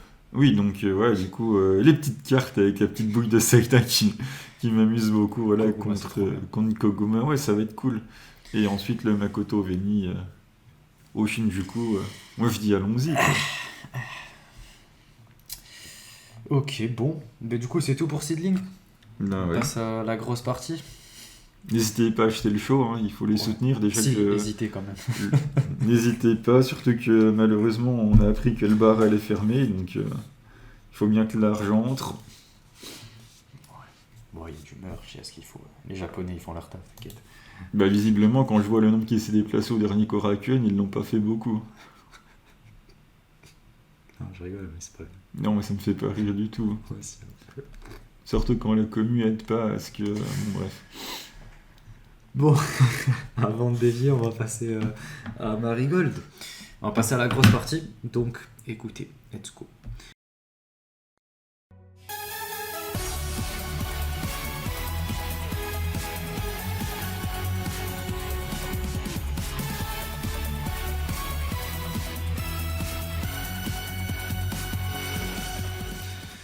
Donc, on est parti. Le plus gros show de Marigold depuis quelques temps maintenant. Enfin, genre, ouais, un gros pay-per-view, on va dire. Voilà, ce sera plus simple. On a fait la preview au cours du dernier épisode. On en avait un petit peu discuté. Là, c'était l'occasion quand même de parler de ce gros show qui avait lieu, puisqu'on avait quand même Utami contre Mirai en main event. Donc, c'était le match que. C'est pas le main event. Ah, en co-main event, pardon. Ça aurait dû être le main event. Non, enfin, arrête-toi. Largement. En plus, tu piques mon boule. Non mais pour une fois que j'ai vu Marigold aussi, tu vois. Et ça permet, tu vois, de rendre ça plus vivant, comme ça fait du à toi à moi. Ouais. Donc, Ça doit être ça. écoute, vas-y, mais tu sais quoi, vas-y. Non, mais je vais te laisser. Parle de Chino. Tu nous feras ton blabla pour le match de Cookie contre Chicago. Oh là là, c'était super bien ça. Oh là là. Merci, qui a raison qu'il y a la Ligue des Champions sur l'autre télé. Chino contre Mai, c'est quasiment l'un des meilleurs matchs du show, quoi. Avec les débuts de Chino, qui dès le début, elle passe un énorme move de Chino, c'est-à-dire que en gros, le meilleur move du show, il est dans l'opener par une rookie qui fait son premier match, quoi. On n'est pas loin d'en être là. Le reste c'est très propre, en plus voilà, elle va saigner un petit peu, ça va, elle s'est pas blessée, mais ça rajoute un petit peu de fighting spirit. Elle a une bonne soumission au niveau des bras, elle a aussi passé un sharpshooter, elle passe l'énorme coup de genou, voilà, c'est très bien, des bons débuts de Chino. Mai a régalé, normal c'est Mai, c'est la vie chic, victoire de Mai c'est logique, et gros début de Chino. Donc elle va être intéressante à suivre, elle a une ring qui me plaît bien, donc plutôt convaincu. Pareil, très surpris par ce qu'elle propose. Des débuts sur une aussi grosse stage, je trouve que c'est quelque chose quand même de pas négligeable. C'est quand même pas des débuts au fin fond de je sais pas où. Quand on compare aux catcheuses, par exemple Stardom, avec les Emma Maishima, les Kikyo Furusawa, etc., Kanaya Ane, tout ça, elles ont commencé dans des tout petits shows. Elle a une grosse stage comme ça, donc c'est pas rien. Ça montre que y a beaucoup d'attentes pour elle. Je pense que il y a des plans qui sont prévus, mais en tout cas c'est quand même quelque chose de gros, et j'imagine la pression qu'elle a dû avoir. J'ai l'impression quand même que les dirigeants, je vais pas dire que Rossi, mais j'imagine les dirigeants en général, bon, même si bon, je pense que c'est surtout Rossi qui est en tête de tout ça, mais il y a beaucoup de pression mise sur les jeunes. Enfin, en tout cas, elles doivent ressentir pas mal de pression, parce que quand tu fais tes débuts sur une stage comme ça, série pareil, on voit le push qu'elle a eu et tout l'engouement qu'il y a eu derrière ses débuts, c'est quand même pas rien. Et elle a quoi? Elle a 16 ans, donc voilà, autant de pression pour une petite gamine de 16 ans, je trouve que c'est quand même pas rien. Mais malgré tout ça, elle a réussi à faire face à un moment aussi important. Elle s'est super bien débrouillée. Il y a 2-3 petits boches, des petits cafouillages, des trucs comme ça, mais c'est normal, c'est des débuts. Et pour des débuts, proposer des moves comme ça, avec des kicks comme ça, elle met des kamigoye et tout, mais waouh, moi elle me régale. Donc j'ai beaucoup aimé. En plus, il y a le côté visage en sang, avec le fighting spirit, tout ça, ça rend super bien, et elle a fait des super débuts. Donc je suis très très intrigué pour la suite, et vraiment chapeau pour ses débuts, quoi. Match suivant. Shanyota, Irina, Ryoko, Nagisa contre l'autre Nagisa, Chaki, Megaton et Misa Matsui. Ah, l'équipe de 4, on se demande pourquoi on les a mis ensemble, tiens. Mais ça, c'est de l'équipe de malade. Il y avait Nagisa. Oh là, et Nagisa. Mais quel in-ring. Bah, en vrai, elle a brillé dans le match, Nagisa ça. Tachibana. C'est celle qui a été le plus mise en avant pour moi. Je trouve qu'elle a fait... elle a fait pas mal de spots de spots, elle les a plutôt pris que mis. Ouais, Mais je trouve qu'elle a fait du bon taf. Ce truc que je trouve bizarre, c'est que c'est les 4, on va dire, face qui attaquent en premier à 4 sur le ring. Mais ça, c'est pour montrer que, tu vois, il y a de la... il y a de l'envie, quoi. Genre, elles veulent prendre le dessus directement, parce qu'elles savent que ça va être difficile de faire le poids en face. parce qu'il y a des petites rookies, ils ont pas trop confiance, du coup boum, on y va direct quoi. Tu veux dire que ça va être difficile de faire le poids parce qu'il y a Megaton en face. Oui. Bon, il y a Chanyota de l'autre côté. Ouais. Il y a des balaises. Hein. Mais ouais, après, bon, le match, ouais, quoi, c'est bien. Nagisa a fait un bon match. Yamisa qui a régalé un peu de l'autre côté. Voilà, footstomp à la fin de Misa sur Ryoko. Mais ouais, il n'y a pas besoin non plus de trop s'attarder, quoi. Moi, je vais m'attarder. T'as attardé. Moi, je suis un attardé. Non, déjà, voilà, Nagisa, elle a fait du bon travail. Toute ma passion pour Nagisa. C'est dommage qu'elle encaisse autant. J'aurais aimé l'avoir proposé plus de choses, montrer plus de choses dans le ring, puisque voilà, il y a du fighting spirit, il y a du potentiel, il y a un très gros potentiel, et j'ai envie d'en voir encore un peu plus, quoi. C'est dommage qu'elle encaisse autant parce que c'était l'opportunité pour elle de briller un petit peu plus, et là elle a pas trop pu le faire. Et les rookies en général, je trouve qu'elles n'ont pas pu faire grand chose. Ryoko, on l'a quasiment pas vu du match. On va savoir pourquoi, et j'ai trouvé ça super dommage. Justement, ce genre de match est fait pour elles, quoi, pour les mettre en avant et tout. Et là, quand elles font que encaisser, elles peuvent même pas mettre 2-3 moves. Et puis en face, voilà, c'est typiquement le genre de heal que je déteste. Le spot là avec la chaise aussi, quel enfer, c'était long, c'était chiant. En plus, il a servi à rien. Vraiment, le match, j'étais mitigé. D'un côté, j'étais quand même content de voir Nagisa et Ryoko, mais d'un autre, ils n'ont pas pu faire grand-chose. Et en face, quand on voit qui c'est long et pas ouf. Donc voilà, c'était un peu mitigé. Mais je tenais quand même, malgré tout, pour, à la surprise, la stupéfaction de tout le monde, je pense, quand même faire un petit clin d'œil à Chanyota pour la manière dont elle a un petit peu carry son équipe. En même temps, bon, il n'y a que des rookies avec elle, mais... Hein? Oui, bah... Ah, t'exagères. Bah, c'est vrai. Non. Et Rina, d'accord, c'en est pas une, mais... Non, mais dans son équipe, j'ai dit. Hein. Ah, ok, oui, j'avais pas... Ok. Oui, ok. Dans son équipe. Parce que Irina, je sais pas combien elle a d'expérience, mais je crois que c'est pas énorme non plus. Elle doit avoir 1 an ou 2, non? Et Puis est-ce que la Best Body Japan, ça compte vraiment, quoi? Bien sûr, bien sûr. Attends, je regarde juste combien elle a d'expérience, Irina Yamanaka. Irina Yamanaka. Elle a commencé quand? 2019. Ah. Ouais, mais elle a pas énormément de matchs, quoi. Ouais, elle a fait combien de matchs? Mais ouais, c'est quand même clairsemé.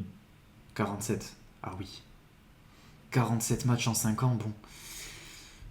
Bon, voilà, donc en gros, oui, on peut dire que des Je rookies. crois que même Sid en fait plus. C'est une dinguerie. Donc ouais, je tenais à dire quand même, Chanyota, elle carry bien, on la voit pas, enfin si, on la voit quand même un petit peu, mais pas non plus énormément. Et je trouve qu'elle dirige bien, entre guillemets, son équipe. Je trouve qu'elle aide les autres à se mettre en confiance. Elle est là pour les grosses parties importantes ou pour casser des pins, des trucs comme ça. Et je trouve que c'est un peu un pilier solide dans son équipe. Donc je tenais quand même à le dire et voilà, lui faire ce petit compliment, même si vous savez que je l'aime pas du tout, quoi. Et à la fin, en plus, c'est Ryoko qui se fait pin. C'est logique, mais je suis un peu dégoûté. Mais bon, voilà, sans plus pour le match. Match suivant. Bah vas-y. Ah ben oui, ça c'est mon match. Alors installez-vous confortablement. Koki Amare, et Kizuna Tanaka, Chika Goto, Minami Yuki. C'est la plus intéressante des 4. Ah voyons, c'est celle que j'ai le moins aimé Aussi, du il y a match. Kizuzu quand même. Oui, Kitsuzu. Oh là là. Donc, un très bon match. Très bon match. On a eu du storytelling. Gochika contre Cookie. Et oui. Les deux, du coup, c'est très compétitif. Mais oui, parce que c'est qui? C'était Cookie qui était blessé. Non, Chikagoto. Oui, Chikagoto, elle était blessée. Donc Cookie, elle avait avancé de son côté. Après, je crois que c'est Cookie qui s'est blessé, je sais plus quoi. Oui, Cookie, elle s'est blessée. Mais encore avant, il y avait eu un truc où Chikagoto était plus là et tout. Non, je sais plus. je sais plus. Mais en tout cas, voilà, il y avait l'histoire avec Chikagoto qui voulait challenger pour le GHC aussi. Faut pas oublier, ça, moi j'ai pas oublié. Peut-être même que le match il est passé. Mais je sais plus. Parce que je suis pas Marigold, moi, mais moi je suis Chikagoto. Et du coup, on a cette rivalité qui continue dans le ring et tout. Ça se met des forums, ça se met plein de trucs et tout. Oh, c'est trop bien. C'est trop intéressant.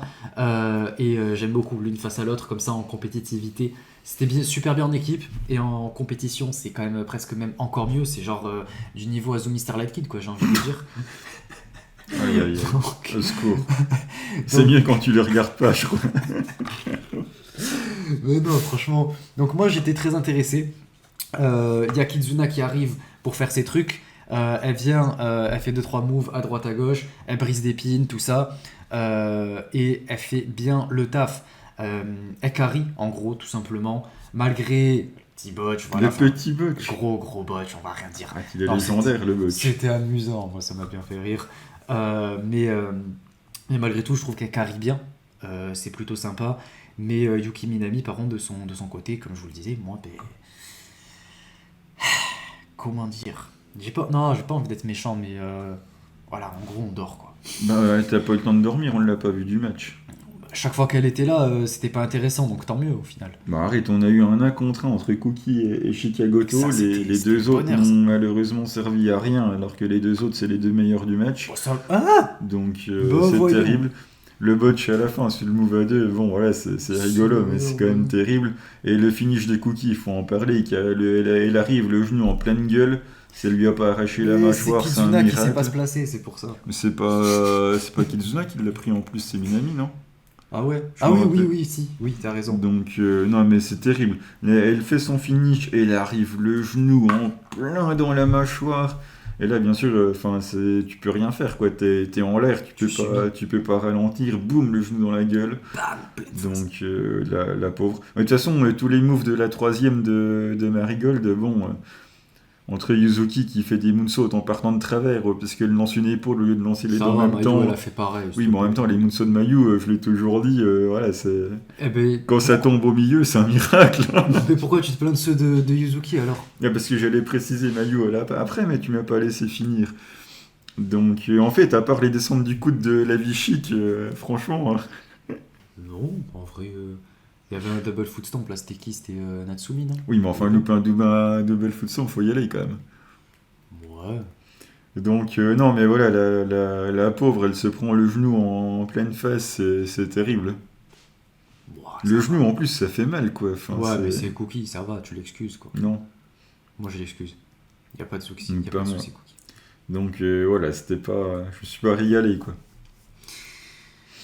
En parlant de matchs qui régalent pas, Moi, il y avait Nao. bon, je te laisse en parler. Natsumi Shozuki, Naoi Ishikawa, Hummingbird, Rhea Seto, Komomo Minami contre Magenta, Ayuzan, Senka Akatsuki et Sora Ayame. Donc on a en gros dans l'ordre Senka qui va éliminer Komomo avec une lariat, ensuite Nao élimine Sora avec le Spinebuster, on a un petit healwork de Rico sur Hummingbird, voilà, il lui enlève les plumes de son masque, c'est rigolo, elle va l'éliminer avec le Moonsault, voilà, quelqu'un qui sait faire un Moonsault dans la compagnie et c'est pas quelqu'un de Marigold. Ensuite, Natsumi élimine Senka avec l'aide de Nao, voilà, Nao elle passe un move, ensuite Natsumi elle fait son... Je crois que c'est le foot stomp qu'elle a fait, ou le diving knee, je sais plus. Donc je crois que c'est le foot stomp, elle élimine Senka avec ça. Je crois que c'est Ni. Ensuite, on a l'élimination très grossière, il faut bien le dire, en stéréo de Magenta, de Natsumi et de Nao. Voilà, c'est n'importe quoi. Par-dessus la troisième, Magenta, elles arrivent à les faire tomber, et en même temps qu'elles tombent avec une main, elles mettent la main sur la jambe, et du coup, Magenta, ça les fait tomber. Voilà, c'est extrêmement grossier, Non, c'est juste l'exécution est terrible. C'était prévu comme ça, c'est juste que oui, elles l'ont pas fait à la perfection, mais en même temps, dans un moment tu sais, où c'est aussi rapide, etc., il faut faire les choses vite, il faut rester concentré, etc. Voilà, c'est pas non plus la fluidité à 100%, mais c'est ce qui était prévu, elles ont respecté le plan du match, et voilà, tu vois, ça peut pas être parfaitement fluide au millimètre près. On Et peut les donc, excuser. à la fin, contre toute attente, il reste Rhea Seto contre Ayuzan. Voilà, échange de flash pin, échange de flash pin, échange de flash pin, 3 petits points, échange de flash pin, échange de flash pin, et Rhea va finir par gagner. Donc Bravo, voilà, Rhea. victoire de Rhea Seto. C'était super long la fin, c'était terrible. Même moi qui adore Rhea, j'en avais marre, j'en avais vraiment marre, c'était vraiment chiant la fin. En plus, en fait le plus chiant c'est que, d'accord des roll-up, mais en fait c'était le même. Elles faisaient littéralement le même roll-up, toutes les deux, pendant 20 minutes en fait. Donc au bout d'un moment ça y est. Quand c'est Starlight Kid Azumi ou Mei Seira qui font des roll-up, tu sais ça varie, les contres de flash pin, tout ça, là c'est intéressant. Mais là quand c'est le même en espèce de crucifix, bon ça y est, tu vois, à un moment faut pas se foutre de ma gueule. Donc à un moment lâche ça, tu vois, et arrête, que elle faisait ça. Mais bon, à la fin, c'est la bonne personne qui a gagné, donc moi je suis content, bravo Réa, et envoyez-la sur le United National. Let's go. Ouais, faut peut-être se calmer. Mais non, elle est prête pour. Match suivant. Takumi contre Seri Yamaoka. J'ai pas envie d'être méchant, mais je me suis ennuyé dans le match, quoi. Enfin, Seri, c'est bien, hein, mais le match a duré 12 minutes. J'ai l'impression qu'il avait duré 20 minutes, quoi. Je veux bien avoir du change, je veux bien avoir de la lutte, mais je veux pas avoir que ça, quoi. Et Seri, elle fait que ça, quoi. Alors ouais, de temps en temps, elle va te sortir une énorme German puis un move de catch, quoi. Mais sinon, c'est chain. C'est long, quoi. Mais je dis pas que c'est mal exécuté, elle le fait extrêmement bien, hein. Son chain, il est top, il est fluide, elle le fait super bien, mais le chain, c'est 1 minute 30 en début de match, quoi. Puis après, tu catch, quoi. Il va dire ça à Zack Sabre Junior. En vrai, oui, moi je suis un peu d'accord. En fait, au tout début, j'ai trouvé ça super intéressant, la lutte et tout. Et puis elle est extrêmement douée pour la lutte. Enfin, je veux dire, c'est super beau à regarder, c'est super technique, c'est trop bien. Mais quand t'as un adversaire comme Takumi en face, je trouve ça tellement dommage que tu sois là juste à ceinturer, l'amener au sol, quoi. La meuf, elle est là, elle peut te mettre des kicks de ouf, elle peut te mettre des énormes, des German, des powerbombs de malade et tout. Et toi, t'es là à essayer de rivaliser avec elle en la ceinturant au sol. Tu vois, bon, je trouve ça super dommage, quoi. Genre, il y a une opposition de style qui aurait pu être intéressante, mais quand c'est Seri qui domine tout le long du match, ben c'est pas intéressant, quoi. Donc, pareil, j'ai trouvé ça long et vraiment, j'ai trouvé ça vraiment dommage parce qu'il y avait du potentiel et je pense que Takumi aurait pu l'élever plutôt que de mettre Seri qui domine la plus grosse partie du match. Donc, je suis un peu déçu pour ça. Mais bon, espérons que Seri petit à petit commence à nous sortir des moves un peu différents et essaie de se trouver un petit peu mieux en commençant par changer son gear parce que c'est toujours pas possible, quoi. Par contre, le finish que Takumi lui met, oh là là là là, mais Ouais. incroyable. Pop and GTS, quoi, un truc comme ça. Match suivant, oh lol. Mayuyu contre Yuzuzu. Putain, on va pouvoir appeler Mayu Mayuyu maintenant que là me rigole. Ça me fait, je sais pas comment j'en suis arrivé à trouver ça, mais ça me fait beaucoup rire. Donc Yuzuzu contre Mayuyu pour le titre moins de 55. Donc là, on n'a pas eu le droit à la peser. On se doutait que ça passait largement. Donc, écoute, attends, faut que je retrouve mes notes au bon endroit. Est-ce que j'en ai pris au moins? Oui, j'en ai pris. Bon, c'est pas mal, hein, Mayu classique, il y a des bonnes germanes. Juste les moonsaults qui sont pas droits, ça m'agace un petit peu. Mais en dehors de ça, ça passe. On a encore Yuzuzu qui essaye de se prendre pour Yoshirai avec les moonsaults sur toutes les cordes. Mais à la fin, c'est Mayu qui va lui passer. Donc voilà, Mayu va gagner. C'était assez prévisible. On a eu 2-3 petits moments de no-sell de Yuzuzu. Mais bon, c'est pas hyper gênant non plus dans ce qu'ils ont voulu raconter dans le match.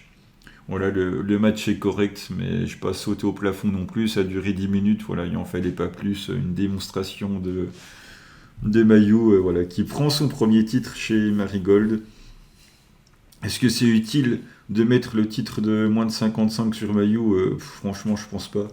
Mais bon, si elle veut récupérer tous les titres, faut bien commencer par là. Alors, bon, moi je suis pas vraiment d'accord pour changer. Moi j'ai beaucoup aimé, enfin, je vais pas vous dire que c'était 5 étoiles ni même 4, mais je trouvais que c'était un très bon match. Yuzuki a sorti un bon gros match. Pour son expérience, vraiment, je trouve qu'elle a très bien fait le taf, surtout face à quelqu'un comme Mayu. Faut dire que oui, Mayu l'a bien aidé, mais quand même j'ai été assez surpris. Je trouve qu'il y a une bonne progression et il y a vraiment ce côté épique qu'elle arrive à sortir dans un match comme ça, un gros pay-per-view. Et je trouve que pour moi, elle a les épaules pour tenir ce genre de match dans ce genre de pay-per-view, etc. On peut lui reprocher beaucoup ses botches, on peut lui reprocher le fait de no-sell, etc. Mais je trouve qu'elle a vraiment cette capacité à avoir les nerfs solides, quoi, à pouvoir porter un match comme ça et pouvoir tenir dedans, montrer de belles choses, raconter une histoire. Et je trouve que même l'exécution est très très belle. D'accord, les moonsaults, c'est pas les plus parfaits, mais bon, voilà, t'es là, tu fais le taf, ça se retourne, ça passe, c'est bon, tu vois. Et puis, je pense pas vraiment qu'elle se prenne pour je sais pas quoi. Je pense que c'est juste qu'elle veut montrer des gros moves pour des gros matchs comme ça. Elle veut montrer de quoi elle est capable et elle essaie de progresser en proposant de nouvelles choses qui sont encore green pour l'instant parce qu'elle les maîtrise pas parfaitement. Mais au moins, il y a de l'essai et je trouve qu'elle essaie vraiment de progresser et d'avoir les épaules pour ce genre de truc. Donc, moi, j'ai beaucoup aimé ce qu'elle a proposé, voilà. Et je la respecte beaucoup pour ça, quoi. Et ensuite, pour ce qui est de Mayu avec le titre, moi je trouve que c'est pas une mauvaise chose. Elle vient d'arriver, donc là, en vrai, c'est le moment parfait pour le faire plutôt que dans 10 ans. Et en plus de ça, voilà, Yuzuki, ça a commencé à tourner en rond, il y avait plus grand monde à lui proposer. Et là, en face, c'est Mayu, donc elle allait pas conserver. Et Mayu, ça lui permettra de montrer des matchs, voilà, un peu épiques, quoi, sans avoir à gêner la scène du main event. Donc je trouve ça très très bien. Elle ira plus tard sur le main event. Là, elle peut commencer à proposer des solides matchs comme ça face à des petites catcheuses comme ça, comme des Yuzuki, des Natsumi Shozuki, etc. Je trouve que c'est une bonne chose. Ça permet qu'elle dirige un peu une division avec des catcheuses qui sont pas encore prêtes, je dirais, pour le World, à part peut-être Natsumi Shozuki, qui, pourquoi pas, on pourra en discuter. Mais je trouve que c'est une bonne chose qu'elle ait cette division-là. Donc... moi je suis content et ça lui permettra d'avoir un truc un peu comme le IWGP, quoi, même si c'est pas, ça n'a rien à voir, mais d'avoir une division un peu à elle comme ça, quoi, de son côté et faire monter un peu le prestige, quoi. Donc voilà, je trouve que c'est une bonne chose.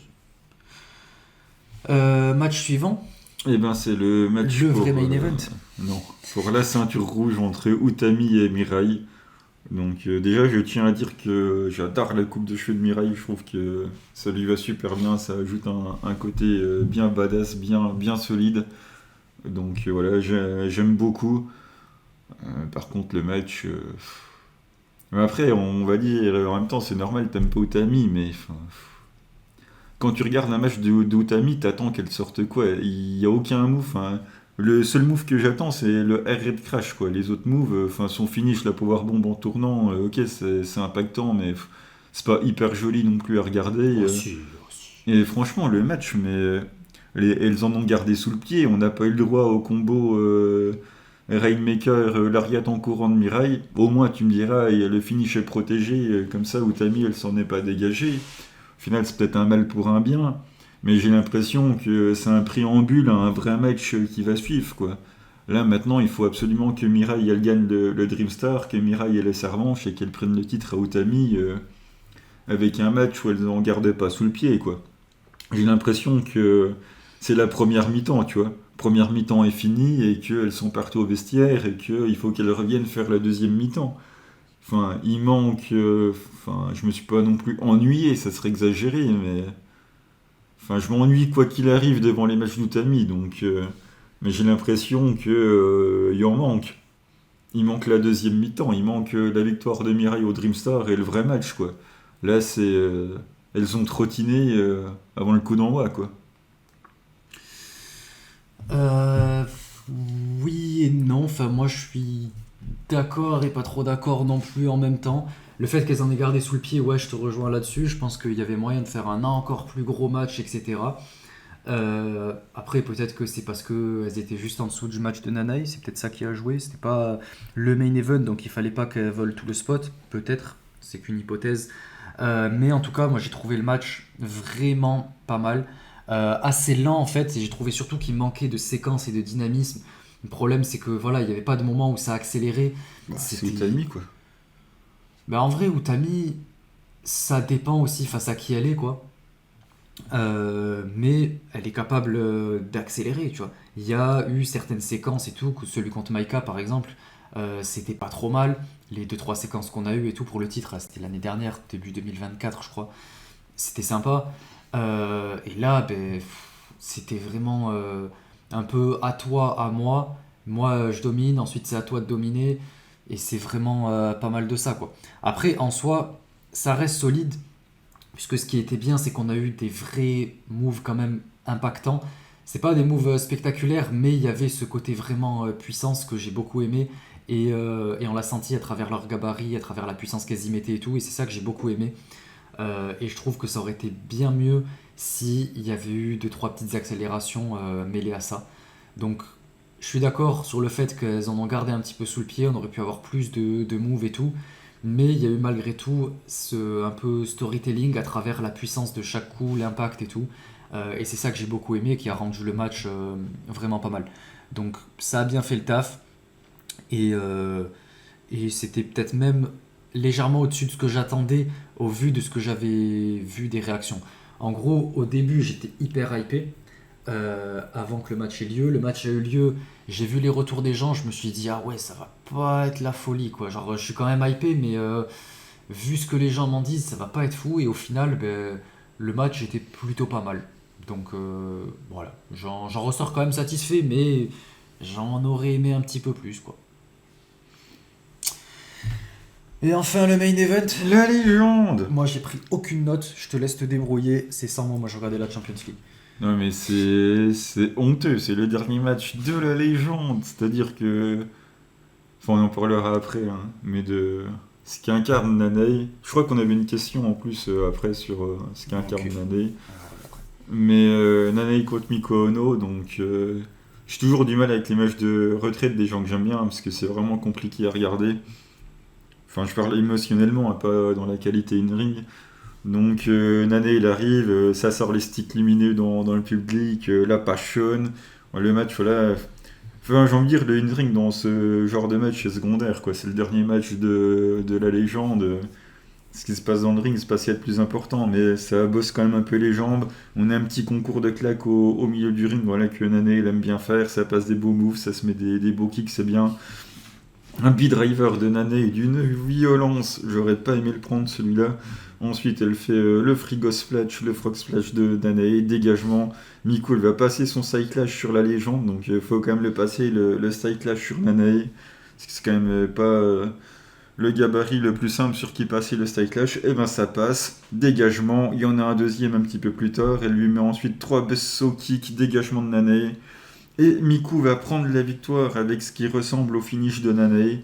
Donc la légende a perdu pour son dernier match, pour ceux qui auraient pu en douter, puisque je me doute bien qu'il y en a qui ont douté que Nanae allait vouloir perdre. Donc Nanae a perdu contre Miku, il est grand temps d'installer Miku Ono dans le main event de Marigold. Elle le mérite, elle en a le niveau, c'est pas parce qu'elle n'est pas estampillée Stardom que c'est pas possible. Donc gros match de Miku, donc voilà, défaite de Nanae dans son dernier match. Est-ce que tu veux en dire quand même quelque chose avant qu'on aborde le gauntlet?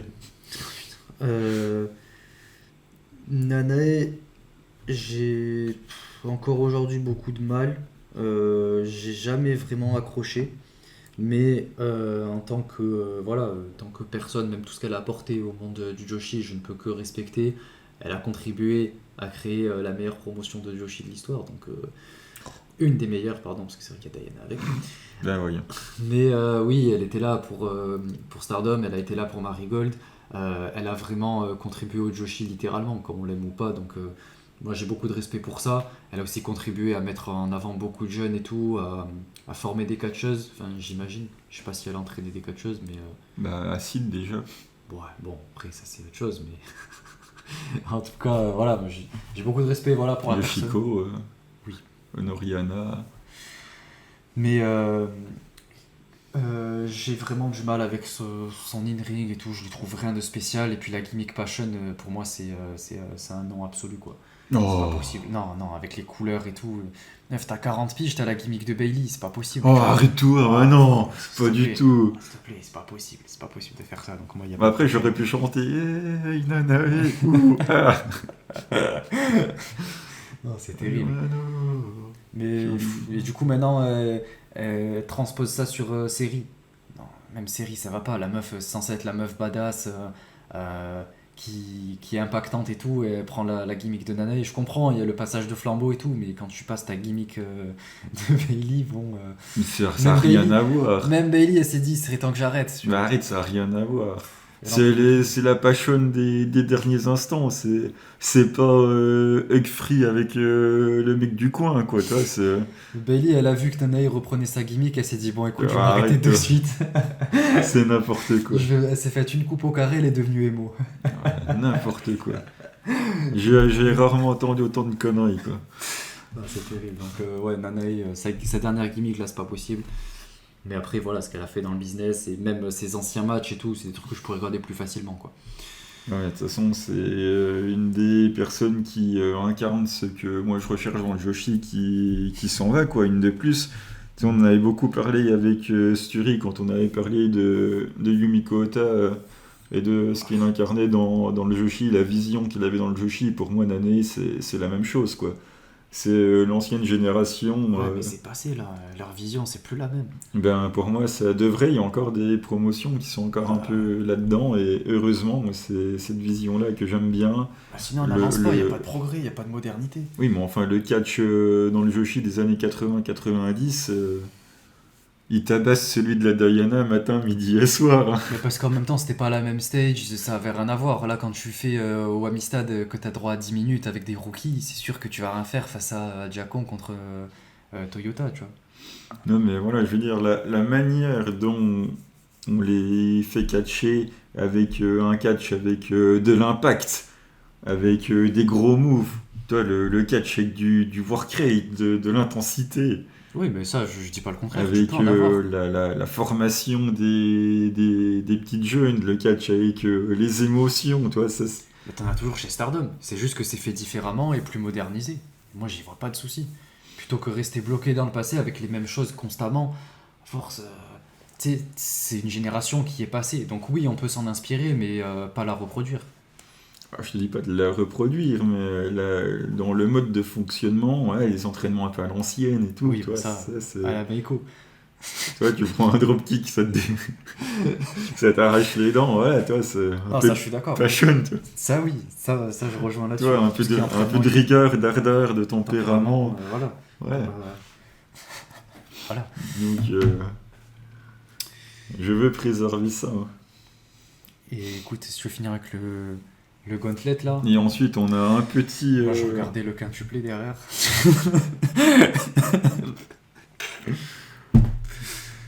Du coup, ça commence avec... c'est qui la première qui est arrivée? C'est Senka, sa draw. Et ensuite, série voilà, qui fait de la lutte avec Nanae, qui va battre Nanae. Et ensuite, c'est... Ah ouais, ça fait pas drôle. Non. Ok. Ensuite, c'est Cookie qui arrive. Pourquoi oui. Cookie? Bon, voilà, ça fait draw. Bien joué. Ensuite, ouais, les gens, justement, on en parlait, Yumiko Ota, qui se laisse battre par Nanae. Ça ressemble plus à un câlin qu'à un tombé. Donc, victoire de Nanae. Et ensuite, on a voilà, sa grande copine Momoe Nakanishi qui arrive. Bon, malheureusement, ça botche un petit peu, mais c'est pas grave, c'est pas là l'essentiel. Donc, voilà, Nanae qui va battre Momoe Nakanishi, on va dire, dans ses derniers moves sur le ring. Et ensuite, on a la traditionnelle cérémonie. Qui c'est qui est venu? Il y a Takumi, c'était très émouvant, Takumi qui a pleuré en lui remettant un bouquet. Il y a même Makoto qui est venu avec Matsuzawa-san. Putain, moi j'étais en train de pisser à ce moment-là, je suis parti pisser, j'ai dit c'est trop. Non mais voilà, tu vois, le manque de respect. Toi, les jeunes, vous n'avez plus de respect, vous ne respectez plus rien. Après, vous allez casser sur les Champs-Élysées. Mais c'est quoi ce raccourci de fou là? Moi j'ai Les rien mecs, demandé. ils respectent plus rien du tout, ils sont là. T'as une légende qui prend sa retraite, l'autre qui va pisser. Non mais, Mais attends, mais oui. ils ne respectent plus rien. Mais parce que en même temps, il faut savoir aussi que l'ancienne génération ne respecte plus non plus. Oh, Dans le faut monde du arrêter travail, avec ça. etc. Je suis désolé, mais c'est la Mais en même vérité. temps, les mecs, ils sont là, ils veulent pas se lever le matin, ils sont Non. feignants. Non, c'est pas ça. C'est qu'on essaie de nous marcher dessus, donc on ne se laisse plus marcher dessus. On fait ce que vous auriez dû faire il y a quelques années. Aïe, aïe, aïe. Enfin, vous, en vrai, t'en fais pas partie de cette génération. Je dis plus les cinquantenaires. Et il y en a aucun qui écoute le podcast, donc tu m'offres pas d'ennemis, c'est bon. J'espère. Donc ouais, les jeunes, ils sont là, t'as une légende qui leur a créé quand même ce qu'ils regardent, quand même, il faut quand même bien le rappeler, et le moment où ils s'en vont, ils sont là, ils vont pisser, quoi, non mais excuse. Puis après, ça vient nous dire la passion du Joshi, quoi, le mec, la meuf, elle a créé ta promotion, elle s'en va, elle prend sa retraite, et toi, tu as pissé, et après, ça vient me parler de respect, quoi. Mais tu crois que c'est du respect, ça, mon Bien garçon? sûr. Tu crois que c'est du respect? Bah écoute, t'as même notre génération créer des choses aussi pour le Joshi, tu vois. Regarde, il y a le podcast. Il y a tout ce système aussi de mise en avant du Joshi à travers toutes les plateformes de streaming, etc., qu'il n'y avait pas à l'époque, dans les années 80-90. Tu vois. Ah ouais, les fameuses où les gens ils regardent sans payer. Ouais, belle Après, avancée pour le Yoshi. ça, Ouais. qu'est-ce que j'y... Mais n'empêche que si là, je te parle vraiment de diffusion. Mais les gens, du coup, oui, après qu'ils volent ou pas les choses, ça c'est un autre problème. Mais dans tous les cas, on a cette diffusion, cette transmission du Joshi qui n'était pas possible avant dans les années 80. Ça, c'est quelque chose de beau. J'y pensais en voyant le show, mais je me dis, tu vois, c'est quand même ouf que des catcheuses des années 90, comme ça, 80-90, aujourd'hui, on puisse les voir de manière si accessible, quoi. Alors, c'était quelque chose de vraiment réservé qu'aux Japonais, c'était qu'en se déplaçant et tout. Bon, si, c'était peut-être transmis à la télé japonaise, quoi, mais aujourd'hui, tu peux voir ça comme ça, tu sais, c'est si bien retransmis, tu sais, t'as ça en 4K devant tes yeux, je trouve ça trop bien.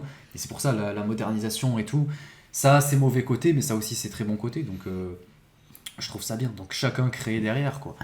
Et Nanae, elle est partie, elle a créé ce qu'elle avait créé, et maintenant, c'est aux autres de prendre la relève. Moi, je crée ce podcast, voilà. Donc non, je suis pas feignant. La preuve, regarde, il y a le podcast qui est là. Tous les jours, je me démène. Il y a la passion. Ouais. Et il y avait aussi Tsuka qui a porté son petit bouquet. La légende. En plus, je t'ai entendu, putain. J'étais en train de pisser. Là. Ah, Tsuka. Ah ouais. Je dis, wesh. En plus, je m'en fous de Tsuka encore. Non, mais attends, mais tu vois. Si tu m'avais encore- dit Arisa, là j'arrive, tu vois. Tu me dis Arisa Oshiki est là, mais je débarque. Non, mais ouais. Tsuka, bon, je me suis dit, bon, il est temps que j'aille me coucher, moi. Ouais, mais ouais, aucun respect, quoi. La jeunesse d'aujourd'hui, c'est terrible, quoi. Heureusement qu'il y a que des trentenaires sur le Discord, parce que sinon je serais perdu. Moi, tu vois. n'y a pas que des 30. Ouais, bah. Les jeunes. Mais faut n'empêche, avoir- moi, je suis le plus jeune, je crois, du Discord avec Ethan. Sinon, il y a que. On fait partie des plus jeunes. Je crois que tout le monde a au-dessus de 25. Hein. Mais attends, c'est un Discord de légende. Putain. Ouais, Discord de légende créé par. Tu vois, un jeune. Et moi. Ouais. Et oui. Ouais. Mais bon, du coup, voilà. Ça finit là-dessus. Et c'était super long la fin. Heureusement, il y avait le match à côté. Voir le petit cinquième qui est rentré tranquillement. Pendant qu'il y avait ça m'a conforté, quoi. Bon, ben c'est tout pour Marigold. N'hésitez pas à nous dire ce que vous avez pensé de tout ça, etc. Si vous voulez rebondir sur ce qu'on dit, développer un petit peu plus. Et puis c'est tout. Je sais pas de quoi on parlera au prochain épisode pour Marigold. Je crois pas qu'il y ait de gros shows qui vont arriver. Alors ça, je ne sais pas. Moi, tu sais, c'est pas Sidling, hein, donc le calendrier, je le découvre au fur et à mesure. Hein. On verra, mais ce sera sûrement un récap très très rapide, un truc comme ça, parce que bon, le prochain épisode, ce sera manière de conclure surtout, quoi. Donc, c'est tout pour Marigold. On passe à la partie suivante avec vos petites questions. On a eu 2 petites questions, donc ça va aller assez vite. Donc on termine là-dessus, c'est parti.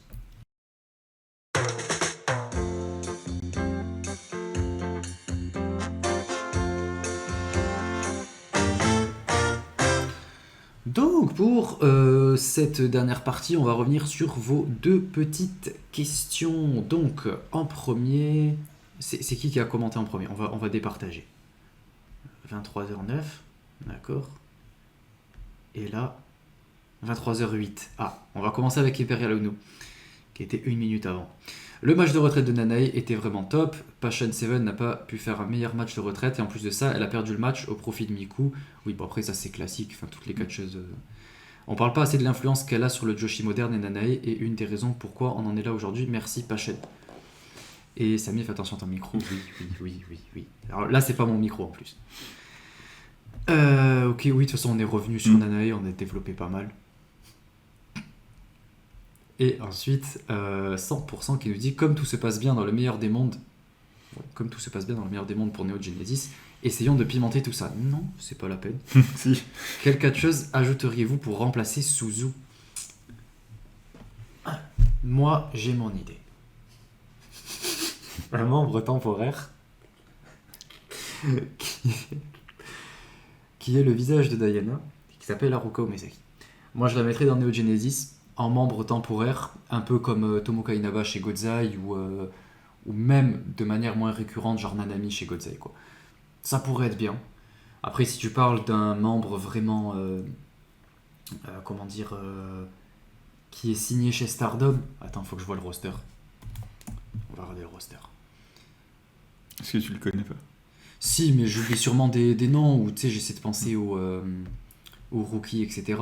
Je veux être sûr d'oublier personne. Donc on va faire ça tranquillement. Donc, bon, là, c'est compliqué. Là, non. Là, non. Là, non. Non, Ryan, non. Rina. Moi, je veux Rina. Parce que chez 8, elles sont 140. Donc, je pense que Rina, j'aimerais bien la voir avec Starlight Kid. Je pense que ça peut faire un truc cool.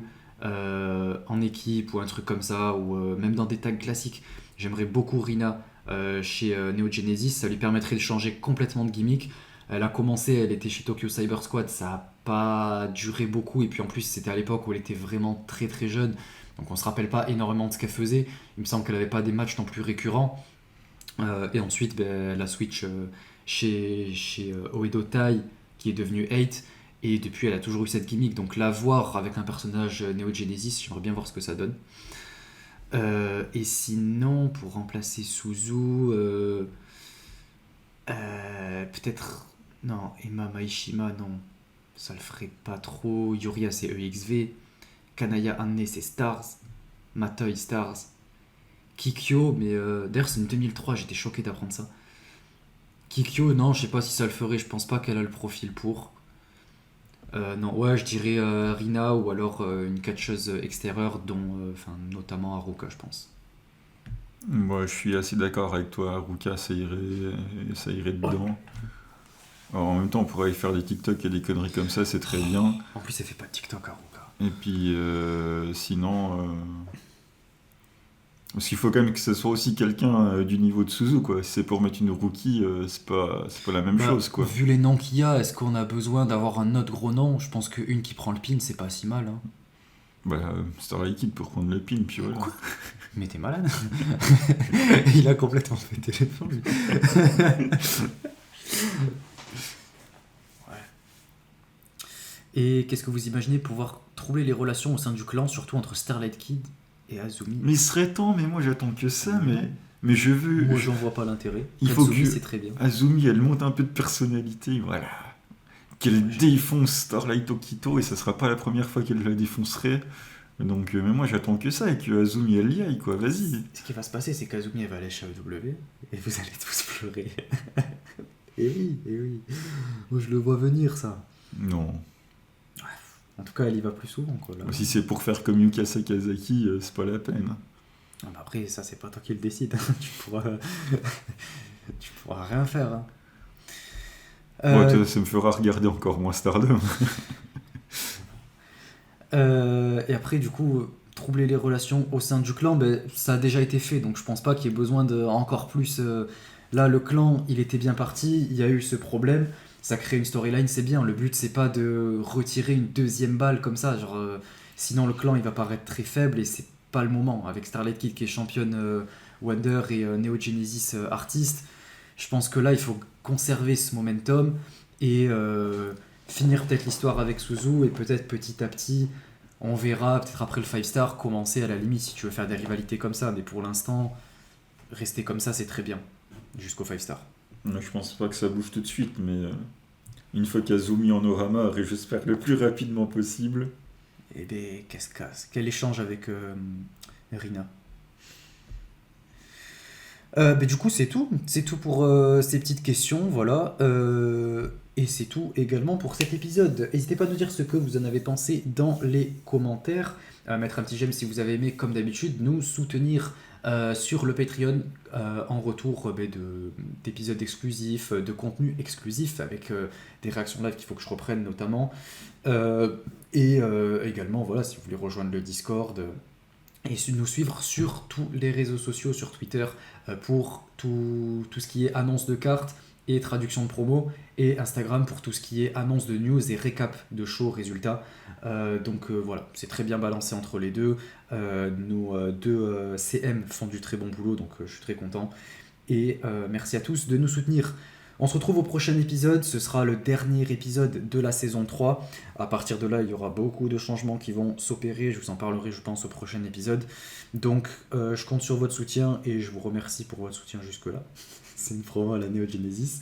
Donc pour le futur de Starling, Yoloshke. Sauvez-moi, putain. T'inquiète, on va faire un petit TikTok après. Je vais le ramener à la gare direct, je suis jure, on arrête l'enregistrement, il monte de l'auto. Mais t'inquiète. Non mais du coup, voilà quoi. Et qu'est-ce que je voulais dire ouais, mais c'est à peu près tout. D'autres trucs qui vont sortir, 2-3 trucs un petit peu inédits, je pense, qui verront le jour très bientôt dans la semaine. Donc restez branchés, comme disent les Legends. Et on se retrouve au prochain épisode. Merci à tous d'avoir suivi. Bye bye. Ciao tout le monde.